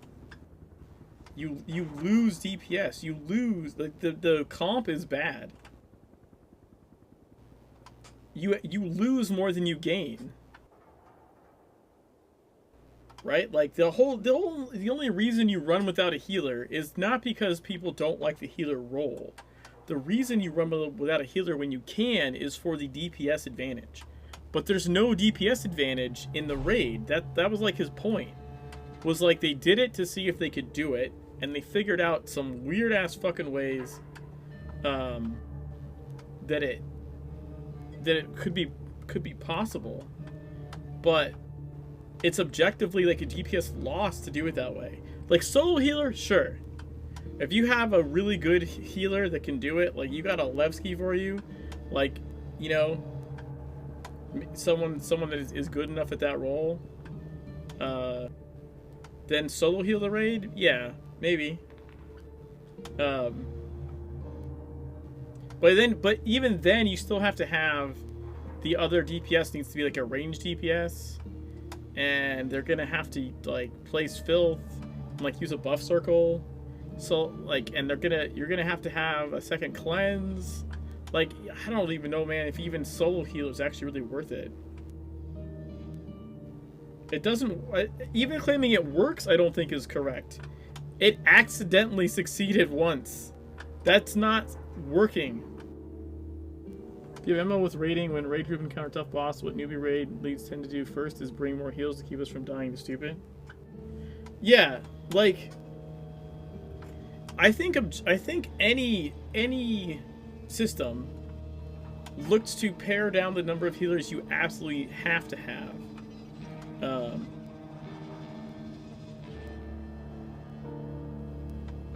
But like even like WoW, like world first stuff, right? They generally, the world first, I think, end up having more healers initially in the world first clears than they do eventually on repeats, because it takes time for like something to get established to such a state where they can afford potentially to drop a healer. Experience leads usually recognize that adding more DPS actually helps more, since more DPS means less chance for stupid to kill people. I mean, in theory, yeah, but that depends a lot on the mechanics of the particular raid. Like, for example, in E17, the raid just hurts you as a DPS. Like, the raid physically hurts you. What was interesting to note in their strat for the no healer is that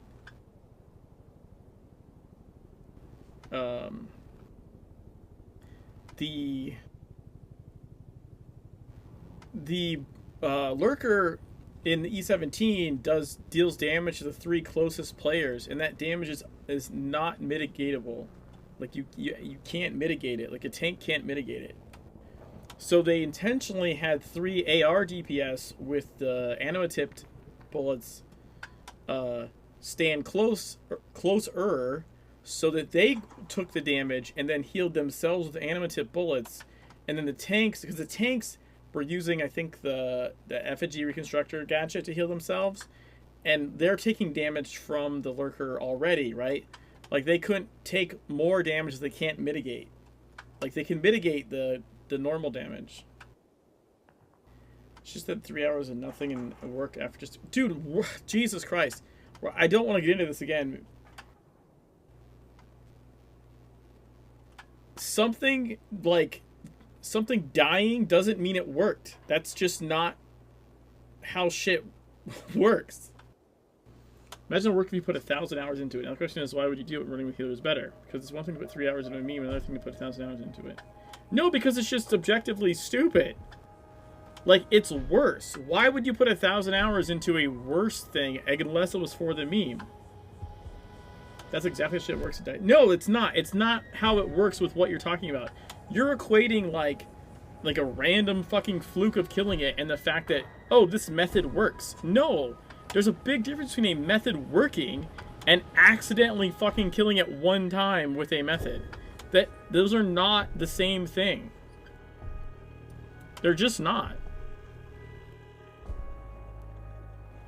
If it's not reproducible, it doesn't fucking work. And I would even go so far to say, if it's not consistently reproducible, it doesn't fucking work.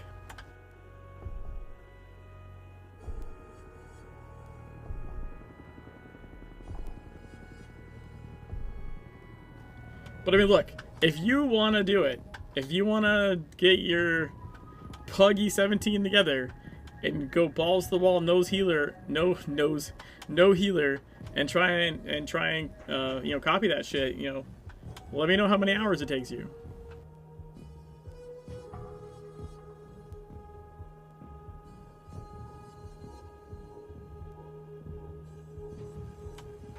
The plot becomes a knot. Someone hired the Phoenicians to hire the House in Exile to kill very small, very particular people. The mercenaries of Carthage rarely hold to any ethos other than profit, unless they have us all fooled and anything is possible. I doubt they had a personal stake in the bombing. Likely they were only working for top pay in wealth or favors. Likely they've been storing up those favors for some time based on their patterns. Likely they are readying for a bigger move that has very little to do with Tokyo. It's weird. It's never so doable with Fog. Tell me using normal 2 healer strategy, it takes more than 3 hours for New York 10 group to train for New York 17. This fight's not that different. Yes, Zen. Holy shit, yes. It takes more than 3 hours. Yes. I don't... Jesus Christ. Do you guys play the game? Like, do you do E10 or E17 raids? Do you do them with groups that are learning them for the first time and they're not just getting carried by another fucking raid? Because that's also very different. Like, there's a massive difference between being in on the ground floor of something and joining up with a different raid that's already clearing it. Like, those are vastly different things. But if you're a group with no one in it that has, like, cleared it before, or even the majority of you have not cleared it before, right? I think one of our guys originally was working with Mala's group, and I think they're in Mala's group now. One of our guys was working with them on the beta, and was part of the clear in the beta. So we had like one guy that had been a DPS, like not a main role, just a DPS in a clear. But we had to put together, you know, a raid, like a fully functioning, everyone being E17, from the ground up. Like, all right, let's teach all 10 players, you know, the new systems that were in place after the patch, because like all kinds of shit changed after the patch, right? You can't just go in and do the same DPS you were before. Shit moved around. Tanks don't tank the same way. We needed healers.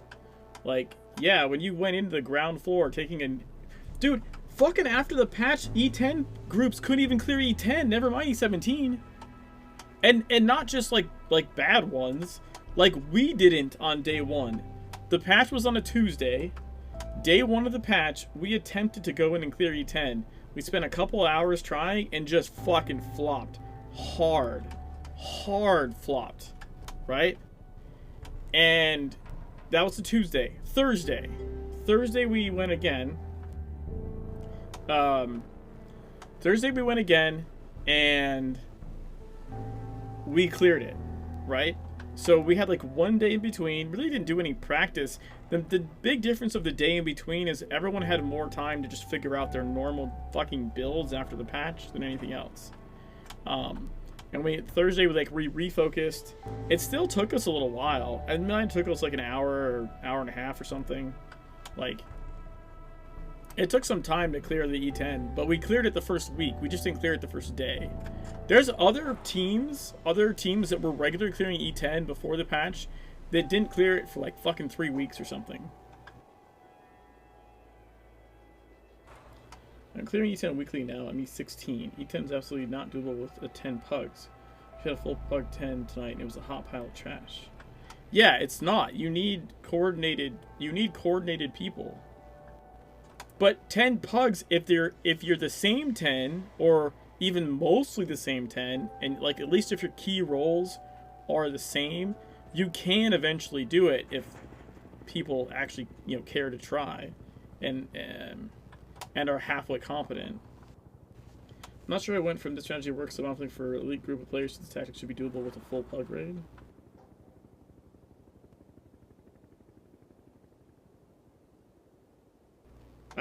I'm not really sure what you're talking about. But I was more referring, I was talking about Zen saying or telling me using normal 2 heal strategy takes more than 3 hours for an E10 group to train for E17. That's what I was talking about just now. And yes, 100% yes. Like, and even after you clear it, it doesn't mean... Even after you clear it, it doesn't mean that you're going to clear it, like, the next week. Right? And it's not just like, that's not just like our group. I'm trying to remember if we've failed to clear a week. Maybe one, but I'm not sure. Normally, if we fail, we try again on like Thursday. I'm not sure that we've actually failed for a week. We failed on a day. We'd spent like our 2 or 3 hours that everyone had for the day and had to come back another day.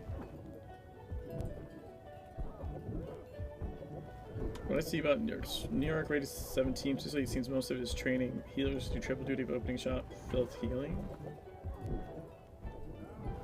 Clear is not counting on things of reeling classes after major patch. That's different. I mean, it's different, but it's tied to it. They came out at the same time, Zen. It was all part of the process. But also, it's just harder. It's just legitimately harder. There's more mechanics. Shit hits harder. The shit has more health, right? And you can't overgear it. So here's a big difference, right? You can't really overgear E17. Right? Not really. You can overgear the fuck out of E10, right? That's easy.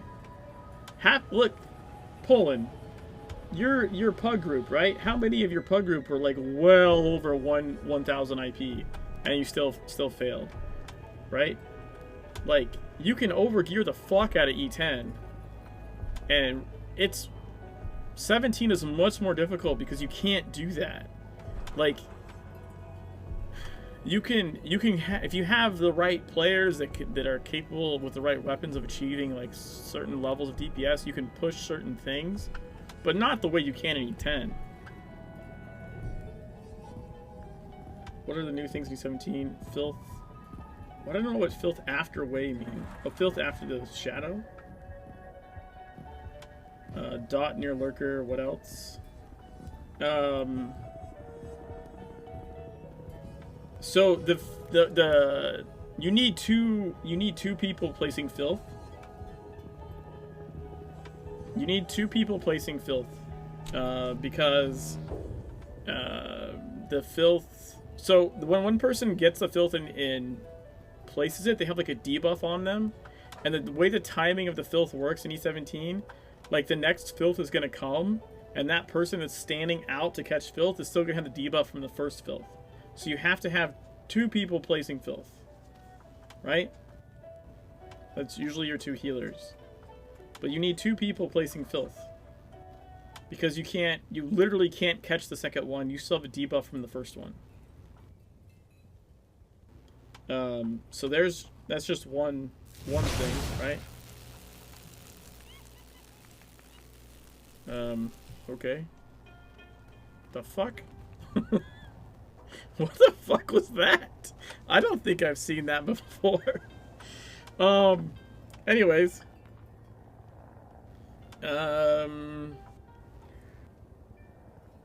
You have the damage dot near the lurker. You get a group wide like snare. You get a group wide snare after shadow and after personal space, right? So the cleanses got to be on point, and you need like more of them, because again, shadow snares you, personal space snares you, right? Double snare.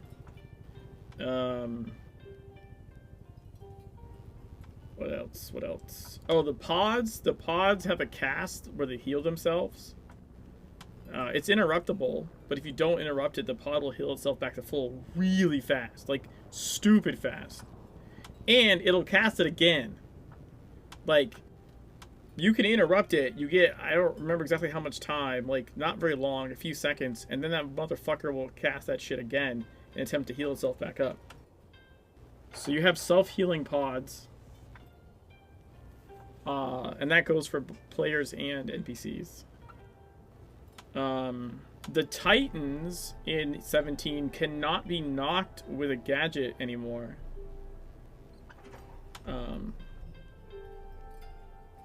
Like I used to cannon them. I think you can still do it in E10. I know that was a thing I used to do in E10 all the time was when I bring the ultrasonic cannon, and phase 3 when the Titan comes up, you know, if we didn't have buff circles back yet or whatever shit, I could fucking pong and like just shoot him backwards and give everyone more time. And also the AR just more, you know, distance DPS time. He can't like hit people if he's knocked and has to keep like run forward again. You can't do that in E17. He's immune.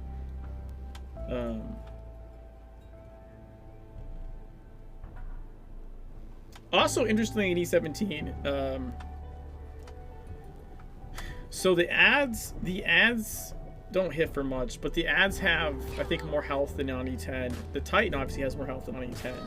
But the bird is fragile as fuck. And this is kind of as actually a problem. And I even asked, in testing, asked Nervell, like, if that was intended, and he said yes. So, like, basically, you gotta be careful that you don't kill the bird.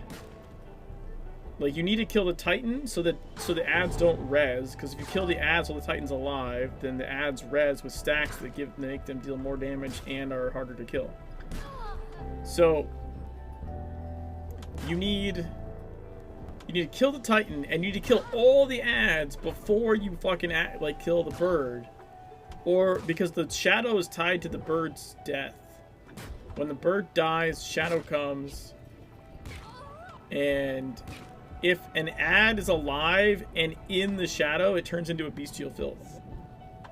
And that's bad news. That's usually a raid wipe. I rarely see any even on E10, I rarely see that get actually handled. It's once there's an ad that turns into a bestial filth running around like crazy, like that's usually game over.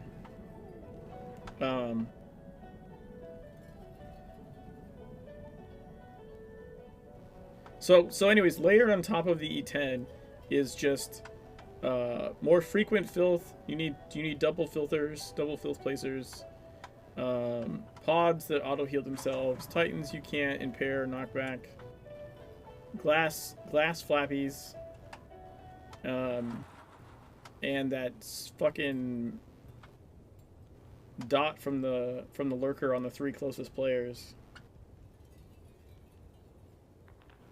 But again, the reason the New York raid, even in the old game, is such a crucible, is really because 90% of the action, like, happens in the front 10 feet. At phase 3, like, plenty of groups will make it past phase 1. Lots of groups will make it past phase 2. Everyone crashes into the brick wall that's phase 3. Because phase 1, you're only fighting the lurker and dealing with a pod, right? And then, you know, probably like 2 pods before Shadow, usually, on E17, I think. 3's not good. 2's about normal.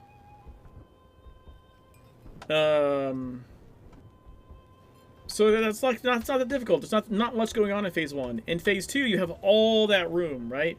Yeah, you have a bird and you have a Titan and you have ads, but you have all that room at the back to run around. Everyone can drop filth like randomly. It goes away. You know, the tanks taunt things different directions.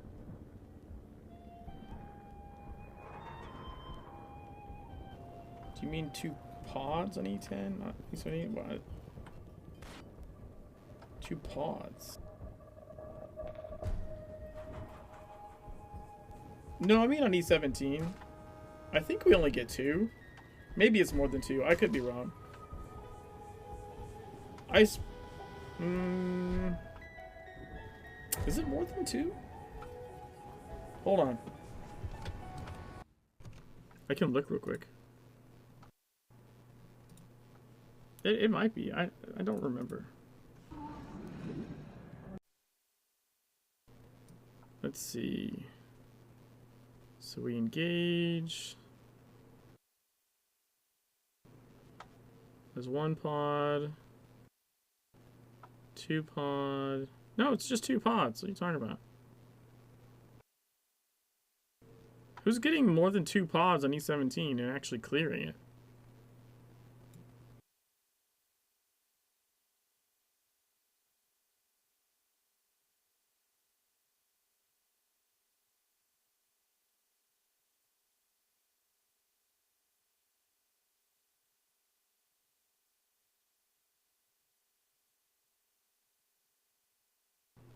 Hold on, I'm watching my video again.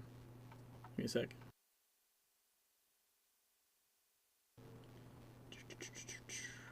Because you get some damage time. Let's see, for us, our first pod comes at like 87. He's at like 87% health when the first pod comes.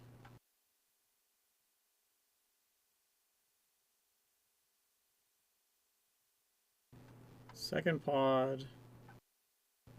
Yeah, second pod, then Shadow. There's only two. It should only be 2 pods in phase 1 for E17. If you're getting, like, look, 3 pods is not unreasonable, but it means your DPS is a little low, and you're gonna run into potential issues in phase 3. And or just time trouble. Like actually hitting the 10-minute enrage. You can do it. I think we've been super close to Shadow, and we got like a third pod, and we had to hold, deal with the pod, and then go. Like, you can still clear it then if you're like that close to where you're like, oh fuck, we have to stop DPS. Let the guy get out of the pod, and then you like smack Lurker like once, and like you trigger Shadow, and you're gone. Like, you can still do it, but ideally you want 2. You want 2 pods and then Shadow. That's good. You can do it if the third pod is happening like right before Shadow, then your timing's not too bad. If you have like a full third pod, like you free that guy and you're spending another like 10 seconds fucking DPSing, you're probably low. Your DPS output's probably low for clearing the raid, because you're gonna run into trouble in phase 3. Because in phase 3, like, ideally you want to push personal before Shadow, and you won't be able to do that. Your DPS will be too low. You'll get Shadow, then you'll have to hold to deal with the Titan, like not hit the boss to push personal, because you need the buff circles to deal with the Titan that's coming out that comes after Shadow. So you have to hold, which is more downtime of DPS, and it's more time ticking by, right? 10-minute enrage timer. So less DPS oftentimes means in phase 3 you actually have to, oddly enough, do even less DPS, because you have to stop and wait for shit so you don't trigger the wrong things together. And that can sort of like domino to the point where like you're getting to final resort and have like 30 seconds left or something like that, right? Like, But what I was saying is, phase 1 is just the tanks and the healers not fucking up, really, right? Phase 2, like, again, there's just so much more space to work in. Phase 3 is pretty much everyone in a fucking little box right up by the Lurker that has to deal with fists, filth,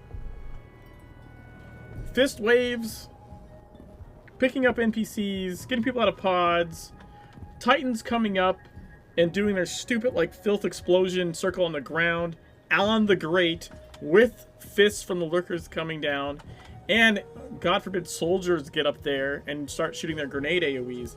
It's such a small space for, like, 8 to 10 people. I mean, generally the healers aren't right up front, so let's say 8 people. It's such a small space for 8 people to be dealing with, like, so many different like ground effects and just different interactions in such a small contained space. That's a big reason why it's such a it's the fiery crucible is phase 3, right? Soldiers supposed to help you. They help you with grenade circles. Phase 3 is what separates, you know, the people clearing it from not clearing it, right? Like, that's the thing. And consistently, because sometimes like a group will manage to clear the raid, and like, you know, bravo, hats off to anyone that manages to clear the E17 raid or even the E10 raid. Like, bravo, like, you did good. But consistency is another thing entirely, right? There's plenty of raids, and I know people still running them, where like they got their first clear and they're like, fuck yeah, and then like the next 3 weeks they can't clear it, right?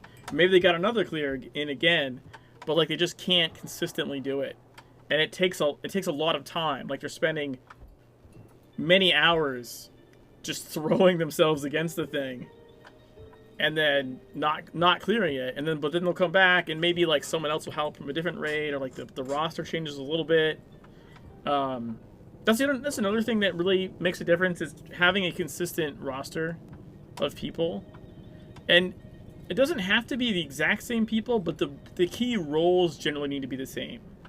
Your tanks and your healers need to be the same. Like, you need that shit like locked in and repeatable. And generally speaking, you need a couple of really consistent DPS. Like, I would say you need at least 2 DPS that can consistently parse high and like know what the fuck they're doing. And so if you have a core of like, say 6 out of the 10, you can swap in the other 4 DPS, and you know, those can move around some. Or those people can learn, and it's less of a problem if they're underperforming as much. But to have a consistent raid clear at those kind of levels, like you just need consistency in the people joining. Expecting like 10, even for E10, even if you got like 10 random E17 people to do an E10, good luck, right? Like, people have different ways of doing stuff, different raids operate differently. Some, like, even saying someone's E17 isn't like good enough, because there's massive disparities in people's performance to have the same item power, right? It's about what you put your IP into and how well you know how to use what you have. So, yeah, but the idea that like 3 hours is somehow a long time for the New York raid is preposterous. Like, I can't even tell you the number of hours it took before our first E10 clear, and I mean like back, you know, when the raid first came out, when the E10 raid first came out, right? And everyone grinded to 1k IP, and we're just 1k IP. So there was no overgearing. Everyone had just fucking gotten there. And like, you were literally leveling your fucking hit glyph to max and living in scenarios for 2 weeks. Just to be able to hit 1k IP and have the hit rating you needed. Because you needed a max legendary hit glyph to do E10 raid. Like, just getting there was a fucking slog. And then when you have 10 people that have never done the raid before, because the E10 raid didn't exist before, and you're all at the base, like, minimum required item power to do it, we spent fucking months in that shit. We spent months. 3 hours is, I mean, literally laughably nothing. 3 hours is like 1 day of trying. And that's even a short day. I remember fucking raiding in TSW for like 6 hours in a day, like, and then coming back the next day and doing it again. Like, I don't know where the fuck people get off with like this whole 3 hours is a long time bullshit. I still get mad at Micah Ball nowadays. I mean, not that I have the extra time either, because I got work and shit, but like, when people are like after 3 hours like, oh, I'm tired, I'm like, Jesus Christ, guys, what the hell? Everyone got fucking soft. I remember fucking raiding for 6+ hours in TSW. People now demand 700 IP to do yeah, people make dumbass demands in the game too. It's just fucking stupid. I was pugging for 455, 60 IP for E5, and people thought it was a minimum requirement and not a window. I don't know what the difference between that is. That is a minimum requirement. 455 would be your minimum. If you gave a window 455 to 650, then your minimum requirement is 455. Unless that's just how that works. But I think that is, wait, isn't that the requirement anyways?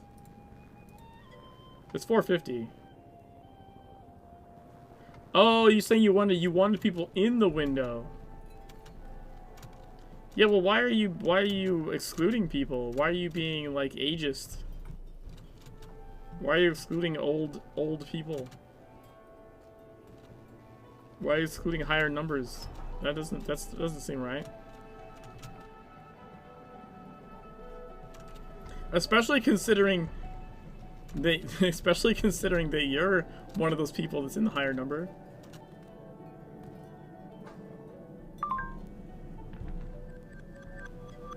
It's boring. I want pentapods.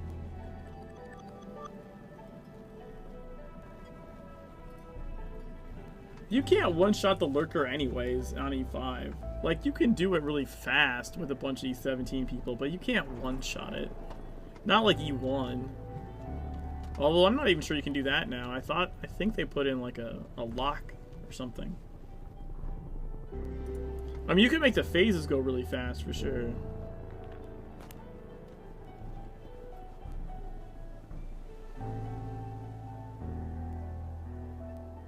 Critical empowerment Doing not even results. swapping stack. Yeah, no, I believe that. Sure. I can see it going really quickly. Yeah, like that's what I mean, Zen. Like he locks. Yeah, I know what you mean though. You're not. I do get what you're saying. You wanna try like tanking. I still would have loosened up your window a little bit there. That seemed like a pretty tight window for a pug. I like pentapods and built-in hiding spots. You're what's wrong with the game. You are what's wrong with the game. I now 100% blame you for everything that's wrong with the game.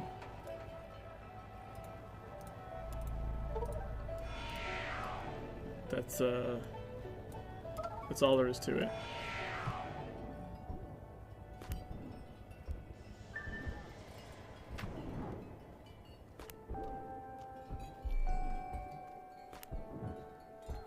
Critical empowerment results. I need 2 more main missions. I'm gonna do this origami mission. Of chaos. We are not so very different. Love and origami. Goes and told you the story of a girl who came to the diner. She awaited her love who never showed up. Was she? In yours.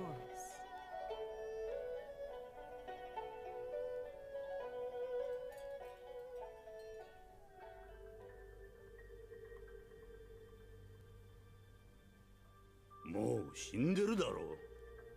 そんなこと考えても時間の無駄だぞ。恋愛は決して時間の無駄なんかじゃない。絶対に。Have you ever been in love? I have, more than once. There is a power in love.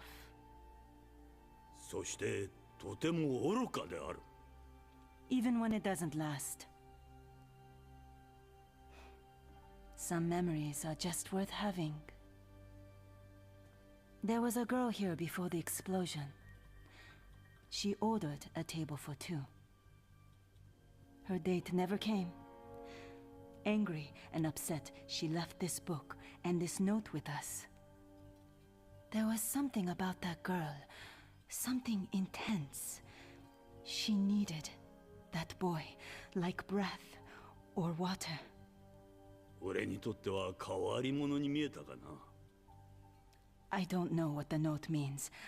I don't know if the girl is out there, alive or dead or something else. But I do know that these were her last gift to her love. The least we can do is try to deliver it. 俺にはロマンスってのは分からんが、交渉なら得意だ。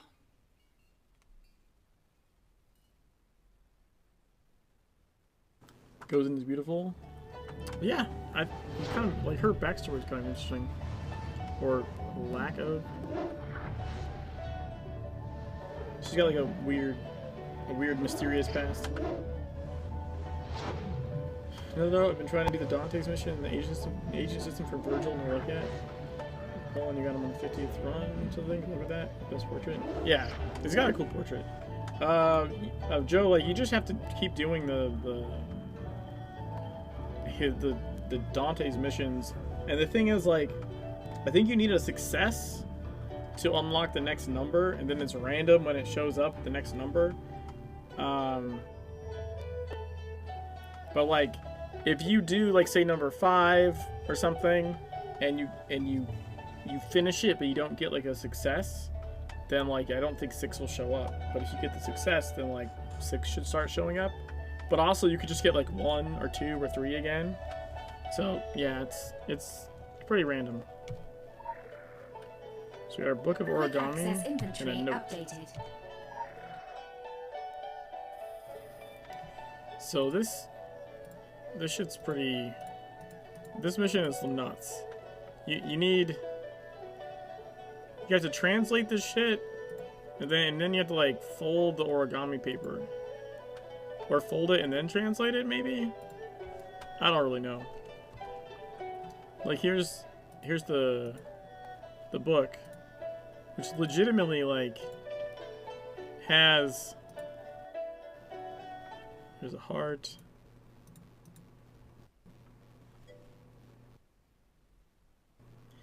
You thought the hell and back was insane?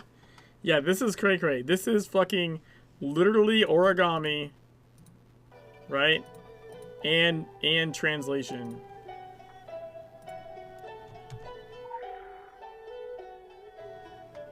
So yeah, you would I guess,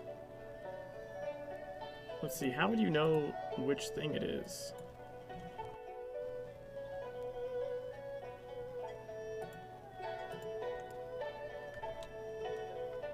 It's one of...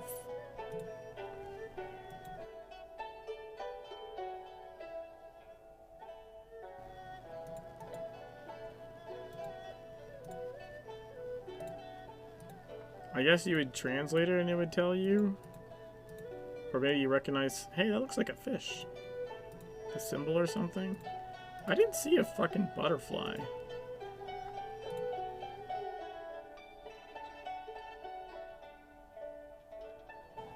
Oh, there's more to this one. Oh, I didn't see that. Okay. There's not more to that one. What about this one? That's a butterfly. Yeah, that's a butterfly. Holy shit, that's complicated as fuck. If you ever saw it in real life, especially if they're not Japanese speaker, like what the fuck? Ain't nobody got time for that meme here. Yeah. I do remember, I don't remember who it was. I remember coming across a stream years ago. I think like back in TSW days potentially. I'm not sure. And I saw someone do it. Did Hobbit actually fold it on stream? I fucking missed that shit then. Holy fuck. Yeah, I came across a stream years ago where someone had like a, I think they had like a virtual origami program or something. Like instead of having to do it on real paper, like I think it was a program on the computer where like you could virtually fold.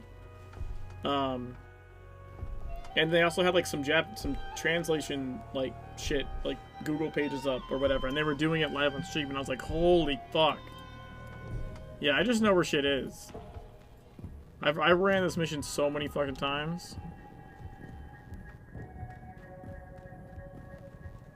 Yeah, same Joe. I've done this so many times, like I just know where the shit is. Local bounty detected. Initiating.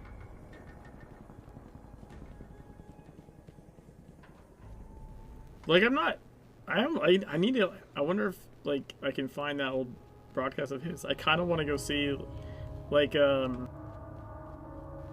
he actually solve it that way, Poland?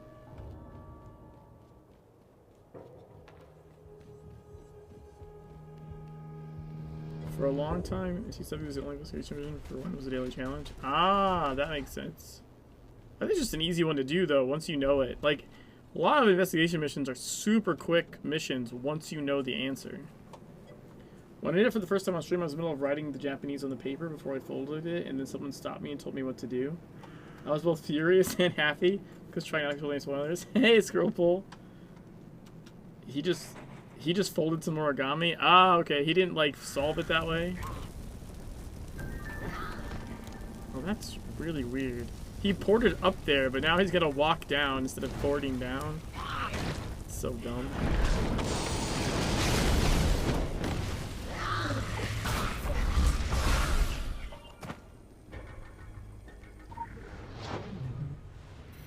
Yeah, so then you have this one, which has like this weird shit on it. I don't know what that's supposed to mean. I assume some of this would be some kind of directions, like which thing you fold, maybe? I don't really know.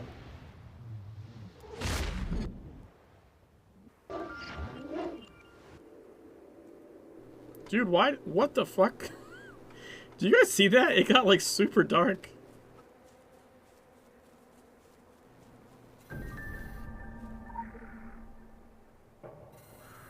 You have this one.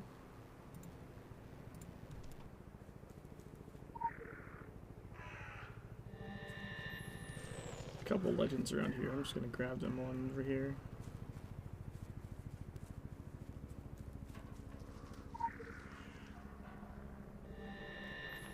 Screwful man, how you been? How's things?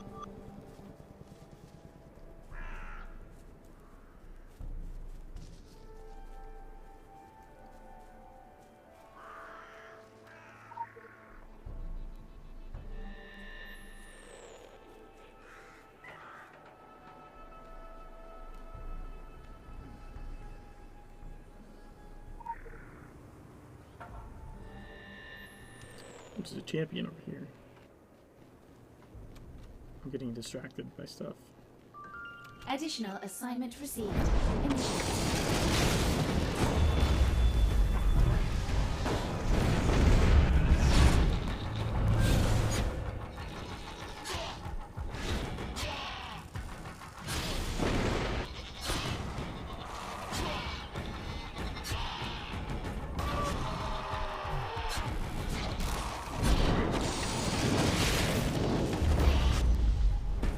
Get him!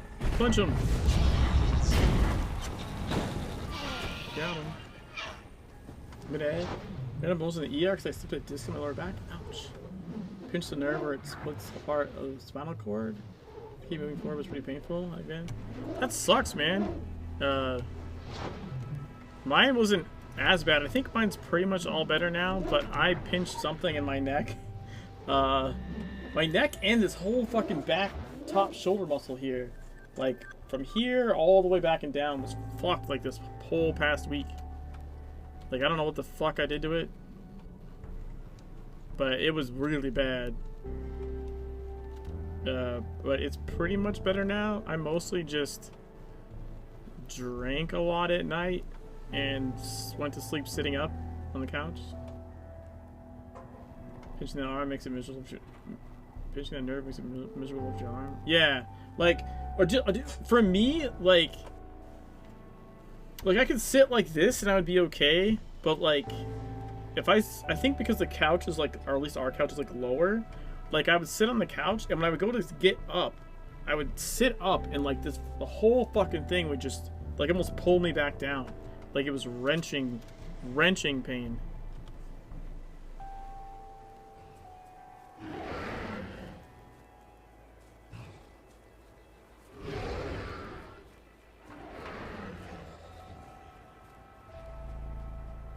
But not as bad as yours. I didn't have to go to the...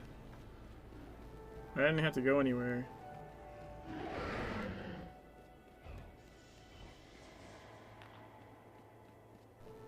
But it seems like it's the season or something. I don't know.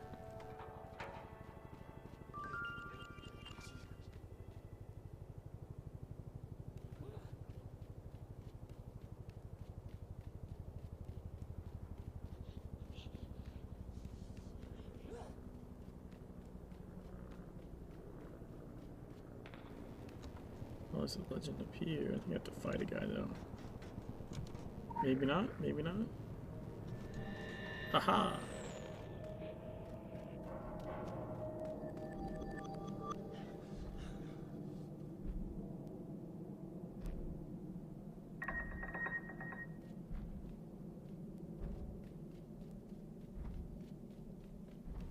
I snuck just by him. This is a tulip. Then you have to like... Wait, how the fuck? Can you only open it? No, that's the other side, okay.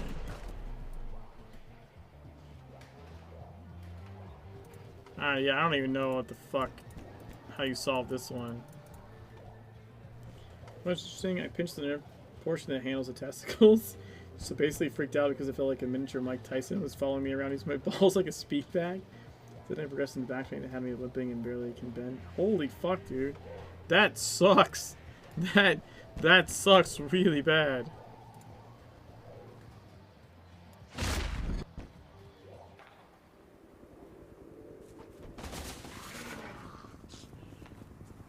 Yeah, I would take the neck and shoulder over that any day.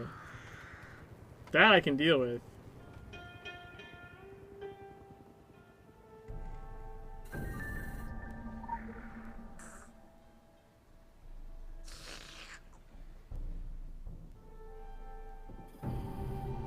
To Yuichi from Butterfly 8. We know the value of butterfly wings. We know the danger. Who was Butterfly 8? What wing flap was she sending out into the universe by fluttering the heart of such a tiny, scared soul as Yuichi? I think we already have all the investigation shit we can get. Yep, gained all possible warrants already. Have you seen this playthrough at all? Have you come by since I started this one? I'm doing an offhand only playthrough. I have elemental as my secondary weapon and no primary weapon. 100% playthrough. 100% playthrough. Not just through the story.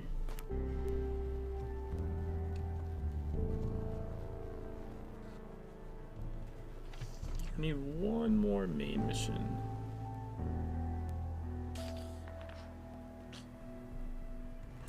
I'll do this one, I guess. Brotherly loathe. The 9 Oni houses are invading Tokyo. In Beta and the house next door have come to enjoy the comforts of Earth. They would rather see their hated brothers sent screaming back to hell. That's a new one. I haven't seen that. It's been way too long since I've been able to get in here. Yeah, dude, I feel the same. I'm always so busy. But then when I do have time, it's so little. There's like people I keep meaning to like pop in and say hi to. Oh, speaking of, let's see. There we go. Haha. Oh, you were playing Control? I fucking love that game. I played the shit out of that.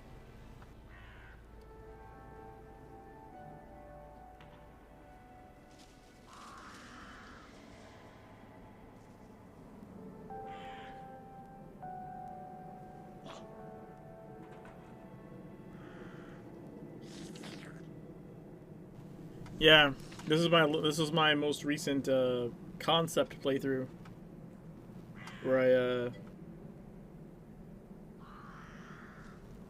I decided to just not have a primary weapon. Played a little bit on Friday, my internet fucking crashed, so I quit. I'm loving it. Nice. Reminds me so much of the SWO. Yes, exactly. It's got the lore, like the world building story. And just sort of like the secretive way that information is kind of there, but not there. Like, yeah, no, the writing is really good. I read everything. Yeah, it was really good. Oh, I was thinking of like other shit I've done since I've been around in a while. Did you happen to see my my margarita mile on a treadmill while doing Dark Agartha E17 video? That one was pretty fun.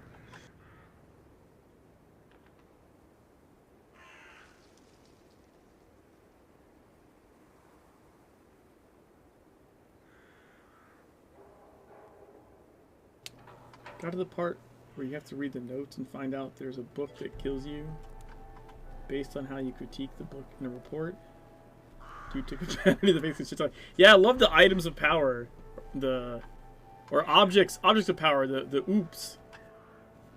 You didn't, is that in your VOD still? It should be. If not, it's on my YouTube. It's on my YouTube, Scroble. Yeah, it's, I was drinking a pitcher of margarita while running on a treadmill and had my controller, like, to play while I was running. And,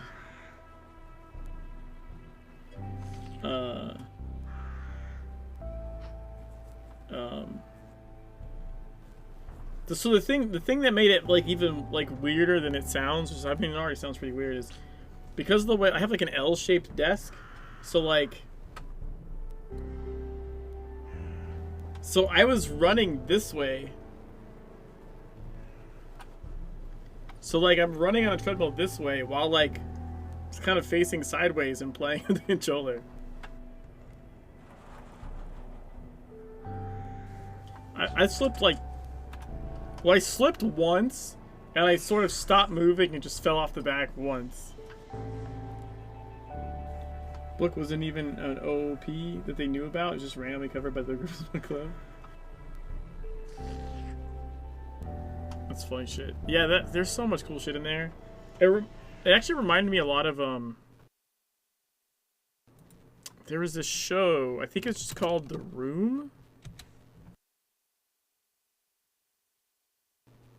Is it called The Room? No. What is it called?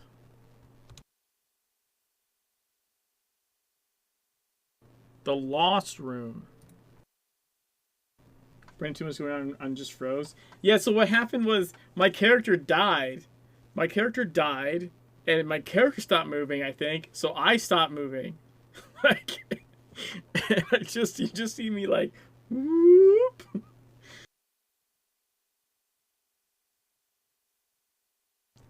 Yeah, there's this sci-fi show. I think it only had like a season. Like, it's like 3 episodes. They're longer. Yeah, sorry, there's 3 2-hour episodes. It originally premiered as 6 1-hour things, but it was presented as 6 1-hour, but it was broadcasted as 3 2-hour episodes. It's this, if you've not seen it before, the sci-fi show called The Lost Room was actually really cool.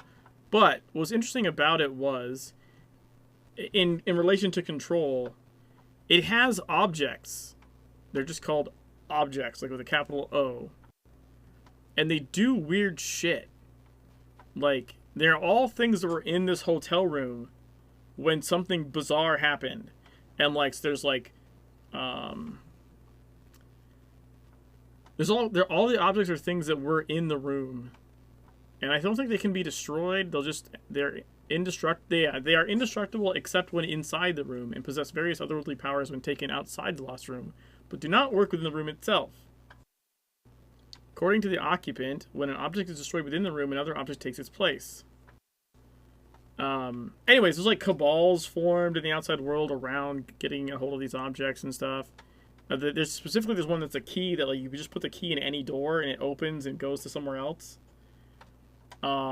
Which very much like certain parts of Control seem very much like this to me, like with the rooms. I don't know if you've gotten that far in the game yet. Actually, I don't want to spoil shit, but anyways, yeah. If you haven't ever seen it, try and find. I'm sure you can find it to download somewhere, stream or something.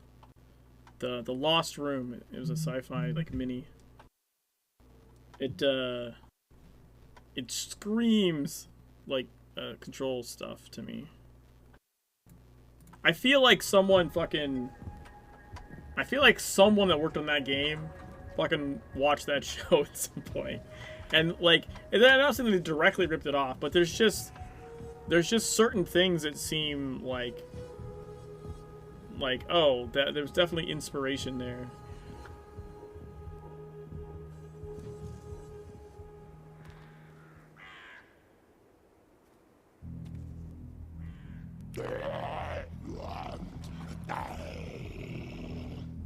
The master is angry. worked up. The 9 houses bring with them old memories. 300 years of exile has given Invader a lot of time to think about vengeance. They sold him into slavery. Do they think he has forgotten them, their betrayal?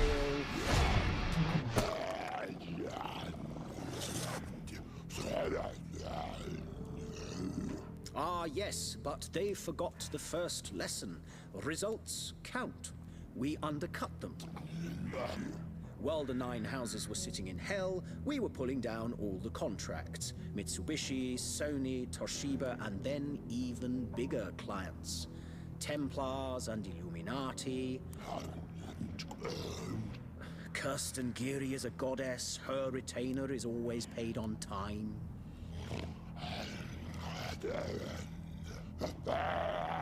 And now the houses return to Tokyo, seeking to steal his contract and renegotiate with the customers that he rightfully stole.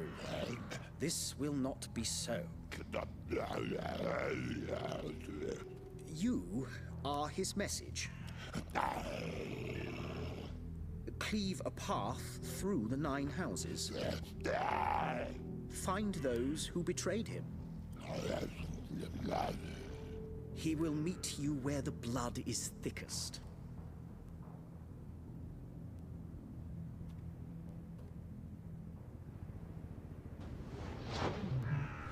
There we go. I got you the link.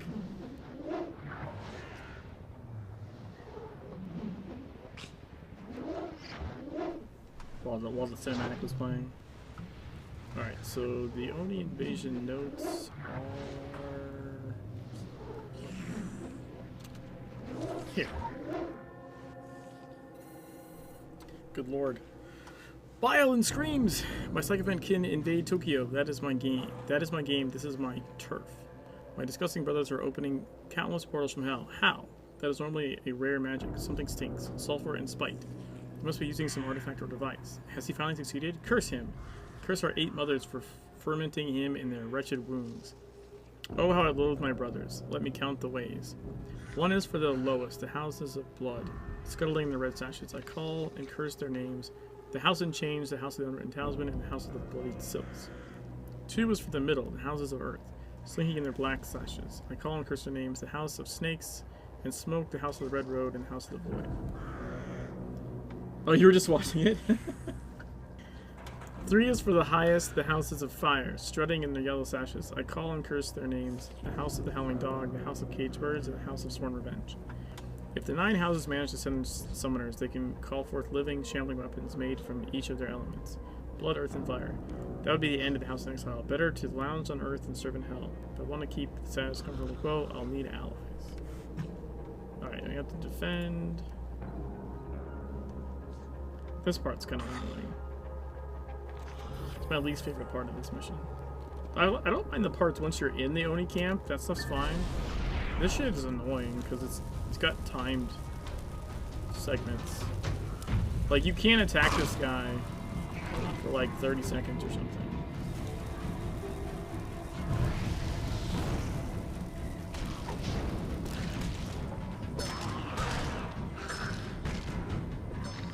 Yes, he's still got 20 seconds. I can't attack him if I wanted to.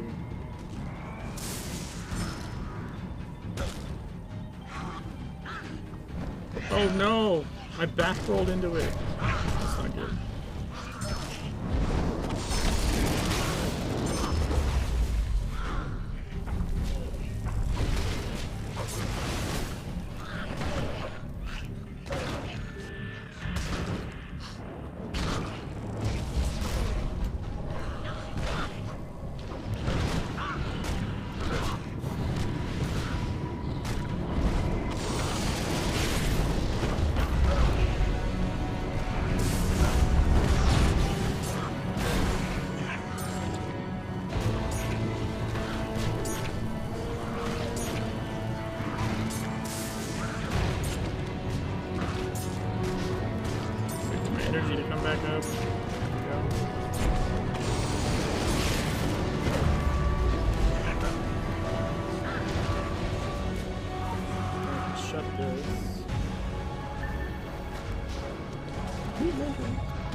still like fucking this guy over here.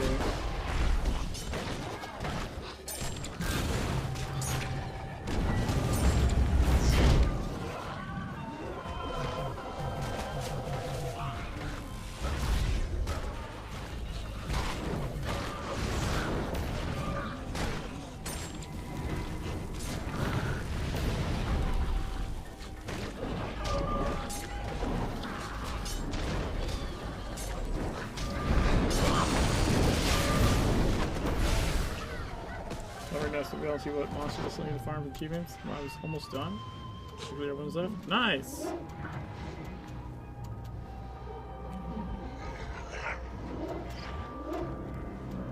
Yeah, the Valentine's event just ended last week, I think. Oh, that's a lot of you.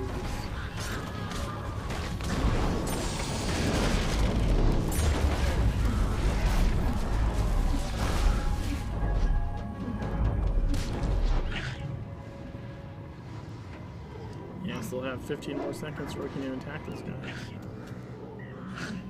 It's a solid year and a half. Yeah. I mean, I've been playing more other stuff.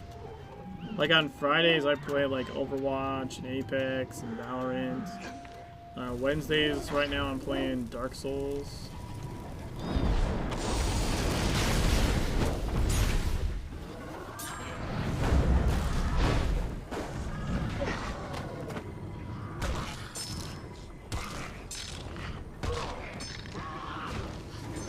See if we can nail both of these guys.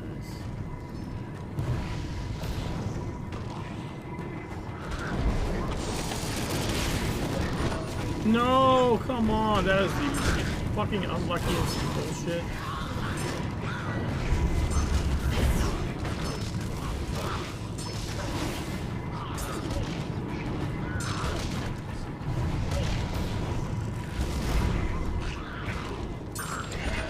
Fuck! No, no! Oh my god.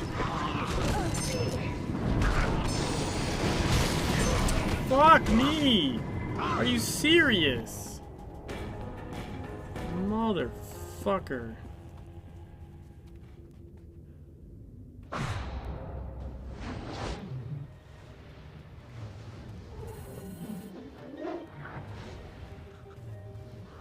I just start at the beginning? Oh my god. Fuck you guys.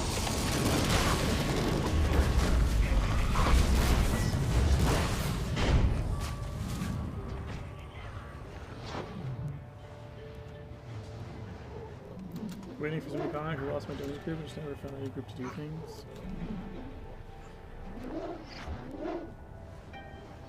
Yeah, I mean, I think legitimately the Valentine's Day content was the newest. Wait, so you haven't been back for the rebalance? Purple?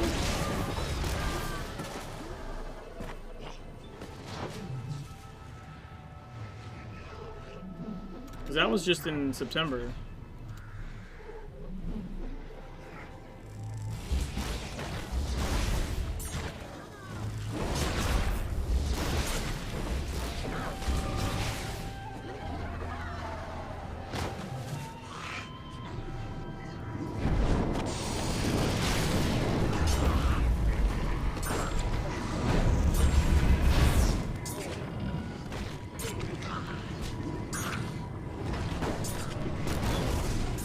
They made it so you need an actual beat so 40% tank. Don't get too far into it. Yeah, man, I did a stream when well, I helped beta test it for fucking months, but I did like a fucking 2.5 hour stream just reading the patch notes. There's 9,000 word patch notes for that shit.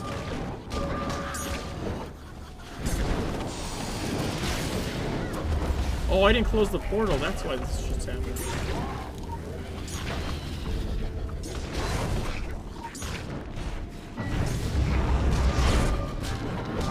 Fuck off.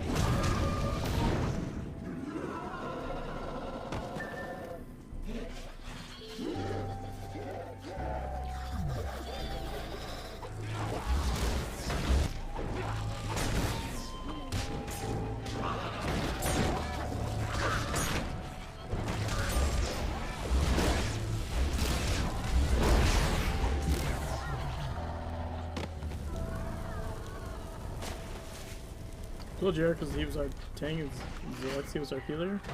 Actually, we need it for a roll, but we just don't do anything about it. Yeah. Yeah, I mean, it didn't just change that. Like, it changed all kinds of shit.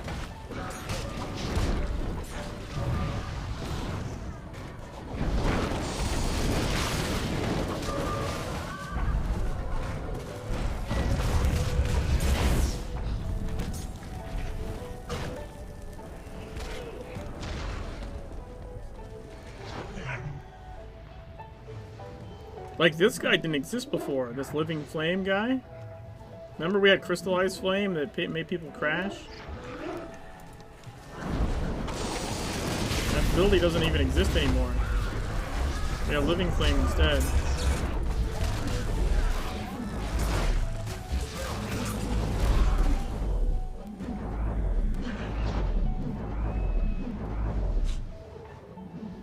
Who's going to change some of the weapons around? Did just change what our top DPS? Yeah, I think hammer's top, and depending on the situation or build, blade can even outparse AR. AR got significantly nerfed back into reality.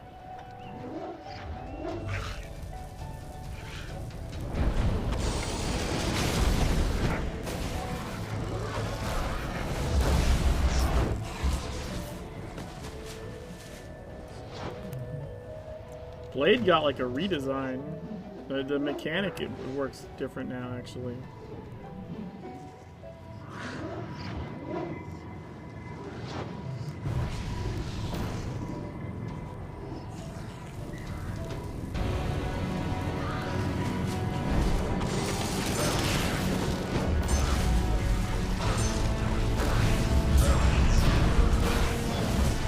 Oh shit, I was slammed with a weapon. Well, no, I mean, Blade's not a tank weapon in this game. It never was. Hammer was.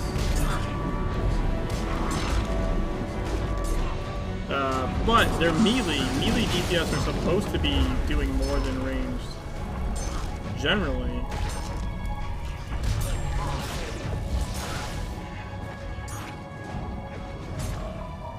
Right, that's supposed to be the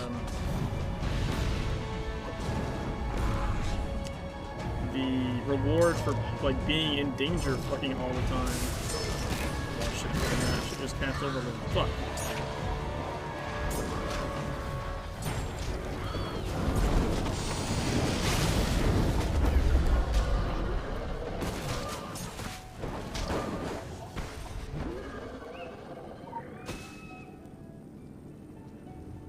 Blade was never a weapon for anyone when it went as the build. Blade was just there, nobody touched it. I played Blade in the beginning, but it just, yeah, it was broken. It wasn't good. So you know, I had to ditch it to bring like support for the raid.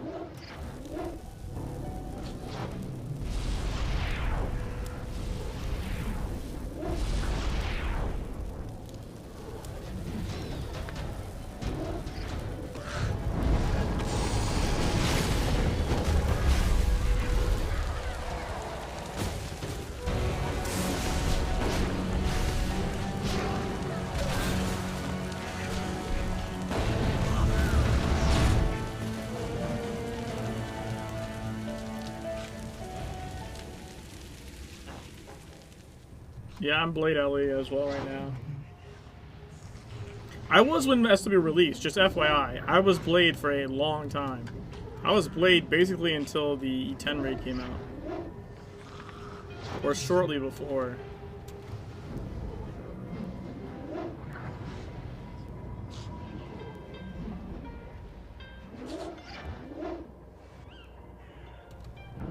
But yeah, I had to swap.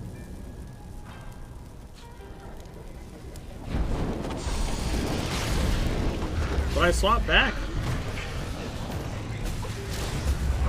Masochist. I mean, yeah. But, Scribble, I'm actually Blade Ellie, like, in E17 raid, these days. Like, I haven't swapped back. I've been off pistol since September. Basically, since the day of the patch, I've been, Blade main.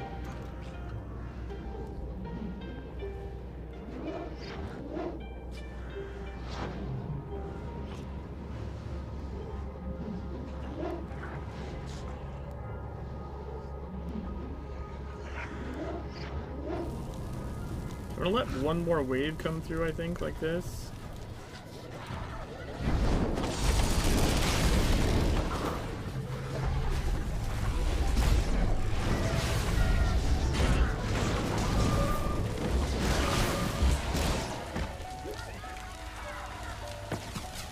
And then that should have bought me time.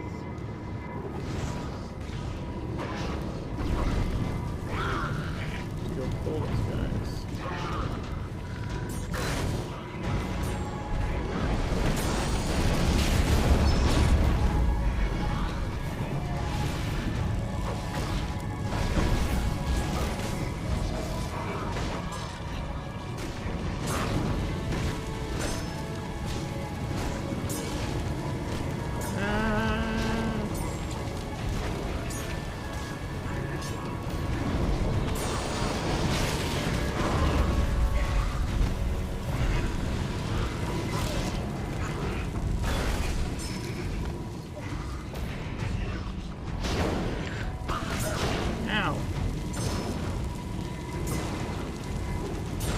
One of them's dead.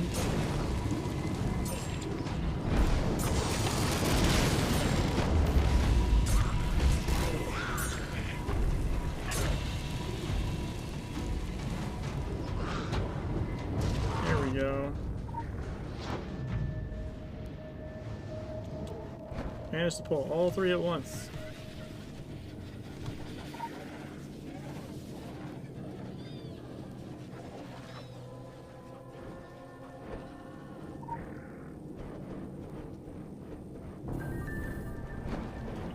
Kill these guys.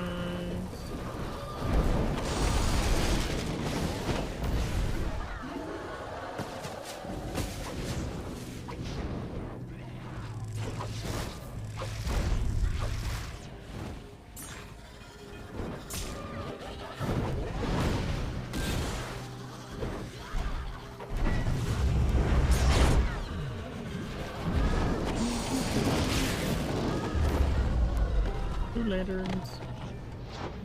Living needs to rework its revival. I'm really happy to hear it because I used to try and run it, but just just out of the group. Yeah, I know what you mean. No, so like one of the biggest thing that changed is like you no longer have Spirit Blade. Like this. Okay, so the mechanic exists, right? Like your chi turns into like Spirit Blade, but it's auto. And instead of the Spirit Blade ability, you have a Crushing Tide ability. And what this does is, when your Spirit Blade's forged, and you have at least 2 attacks, so it's 2 stacks remaining, you can use Crushing Tide and then attack, and your next blade attack will shatter the Spirit Blade and deal X damage for each remaining attack. So, like, it lets sword burst. I'm using the Rhythmic Blade because the Rhythmic Blade, like, let's see if I can find one. Yeah, actually, that's a really good one. Blade of Destruction. You generate, when your Spirit Blade is forged, you generate an additional Spirit Blade attack every 4 seconds. So it means, like, you're genning attacks, and also, like, in the raid or places where you have downtime, you can't fight, it's passively generating attacks, and then when you can fight again, you Crushing Tide and you unleash all those attacks at once. Really good burst damage.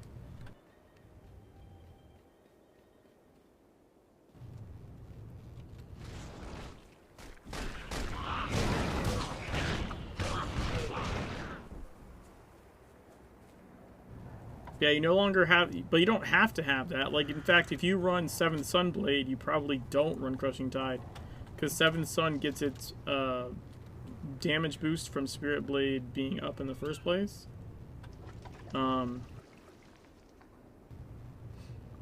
So you just don't have to have it on your bar. Why is there one guy here? 2 guys here?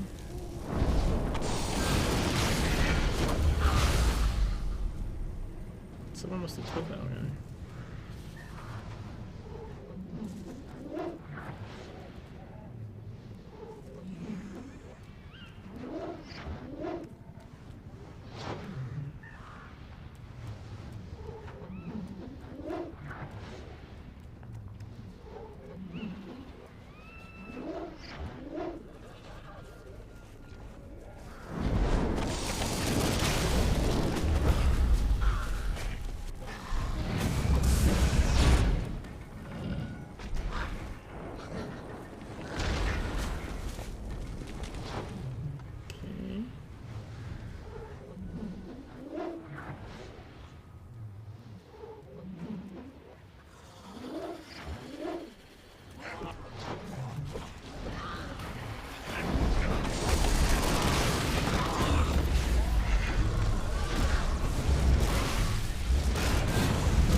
2 more.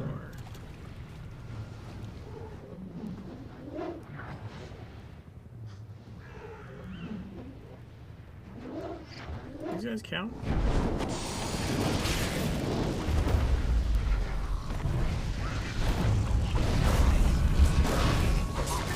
Yep. Ooh, spooky.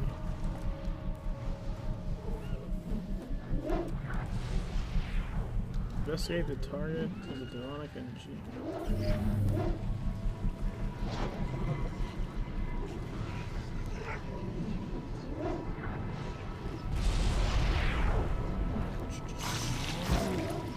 Weapon of blood.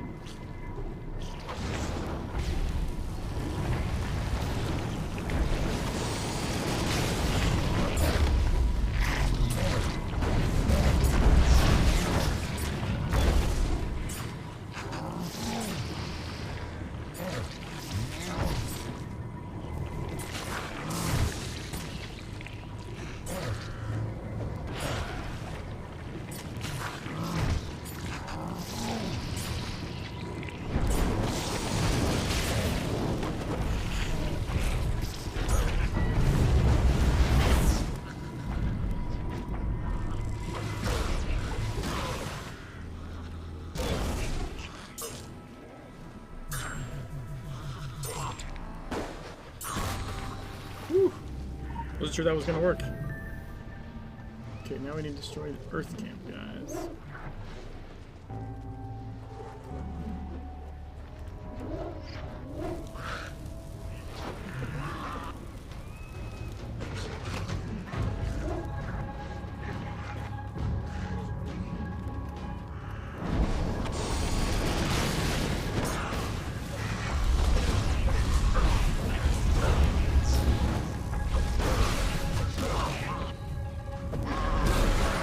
Oh, come on.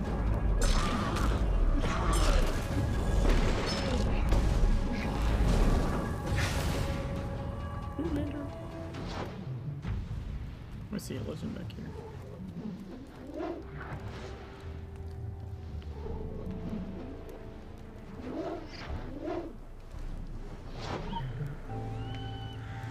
Got it.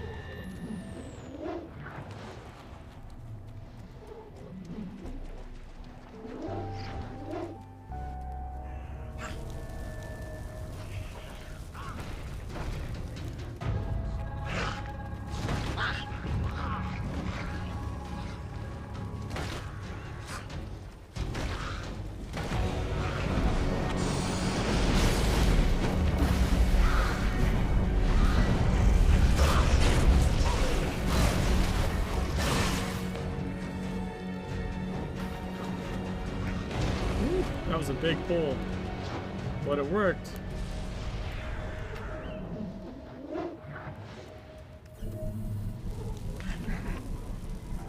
Oh no. Fuck.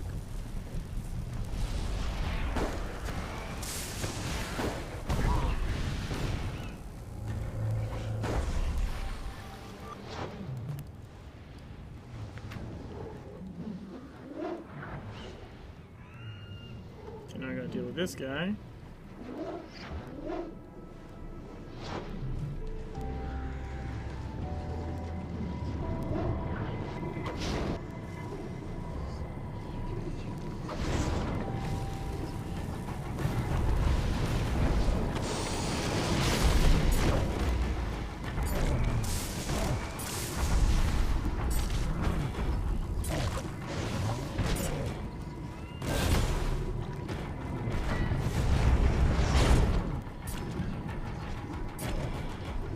That water is the fact that's tripping me out.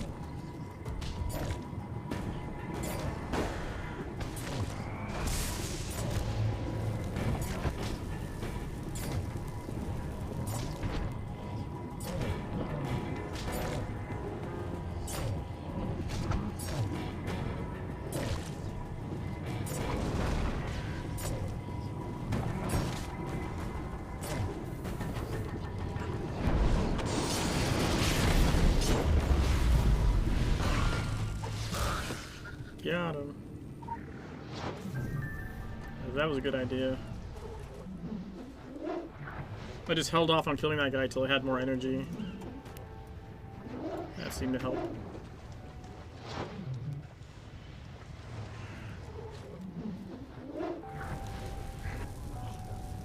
Three.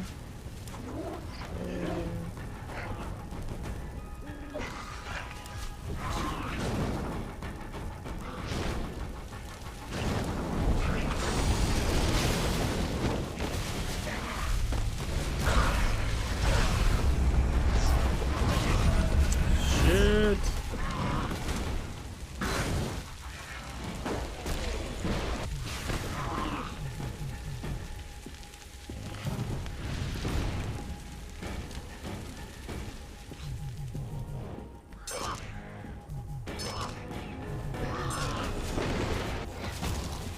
No, I just need one more. Uno más.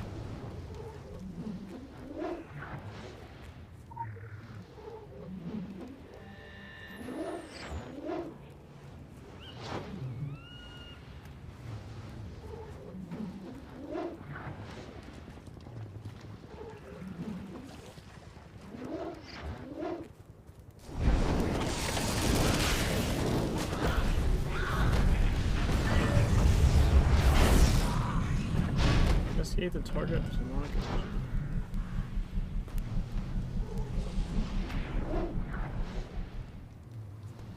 Yeah, wait, where is it? Oh, it's over here.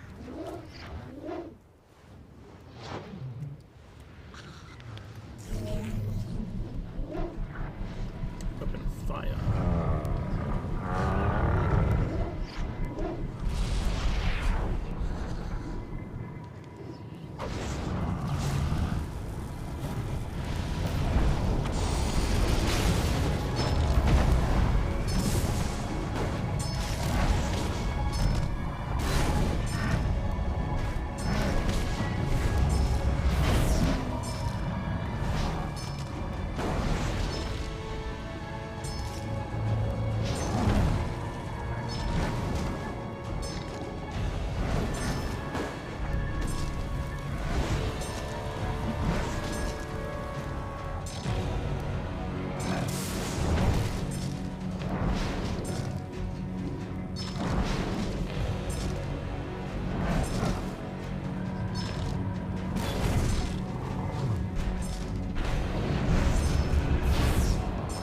Wow, he's really low now.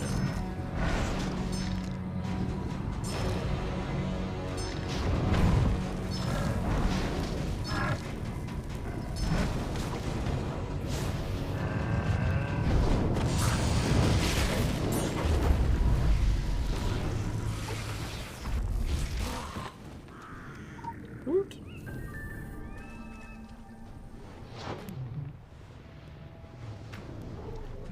Investigate the source of the portals.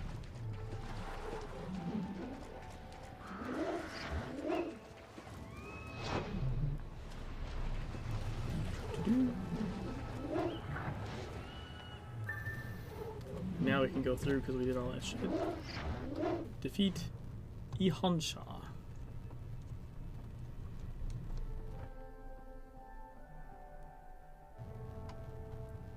Looks a lot like in beta.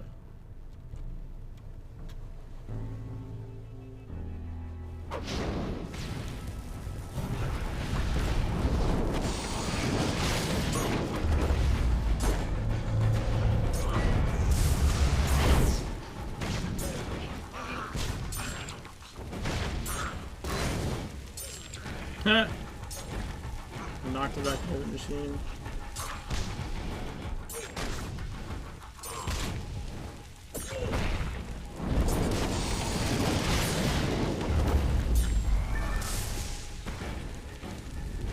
Here comes the beta.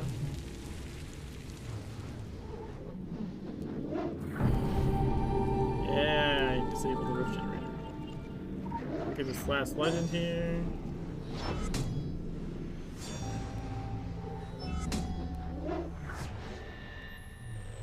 Fills out that whole sheet.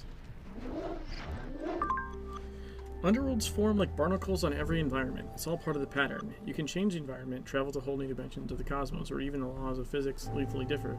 and a creature used to the underworld of one model will swim gracefully in the underworld of the other. And Beta is quite at home here. He knows the rules. He adjusts to the model of organized crime. The demon can even have working contracts and protection money exchanges with the Kuruntakai. The inverse must hold true. Diamond Kyoto would swim like a fish in hell. I mean, like, yeah, probably. Look how he just, like, respawns here. See him with his metal bat. I have that skin, actually.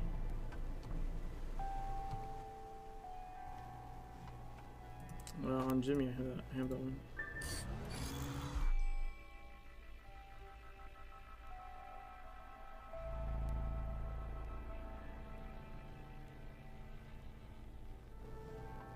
Let's see.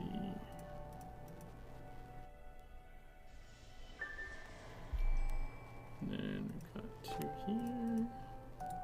Critical empowerment results. So, ooh, level 5.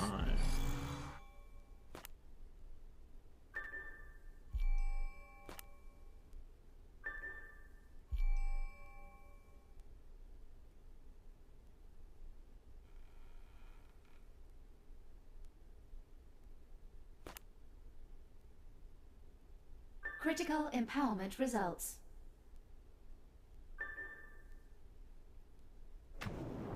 All right.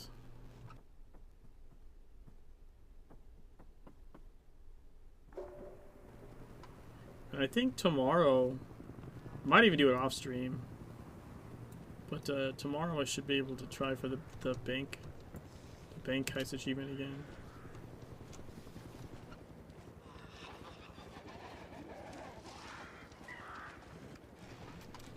Go, let's see.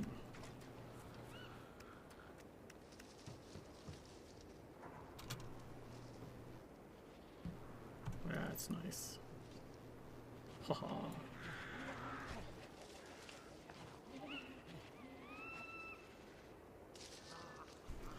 Alright guys, it's 1:30 a.m. for me. I appreciate everyone hanging out. I will definitely be back tomorrow. To do more Tokyo. Sort of plow ahead, as it were. And we'll find someone to host. Thanks, Joe. Thanks, everyone, for hanging out. Thanks, let's see. Thanks to Random British Dude for the resub, the 3 months, and Linma for the raid, and everyone else for hanging out and chatting. And Squirrelpool, coming by. I haven't seen you in a while. Good talking to you. Let's see. Oh yeah, I don't have this browser open. What? Oh, that's right. I purposely untasked it so it relaunched with all of its tabs. Let's see. Who is streaming right now? Saucy Prof is streaming Legends right now. We're gonna give a raid to her. She is in Scorched Desert, but I think she's on her way to City of the Sun God. I think. Based on the thumbnail, at least. Anyways, go say hi for me. Thanks again. Peace.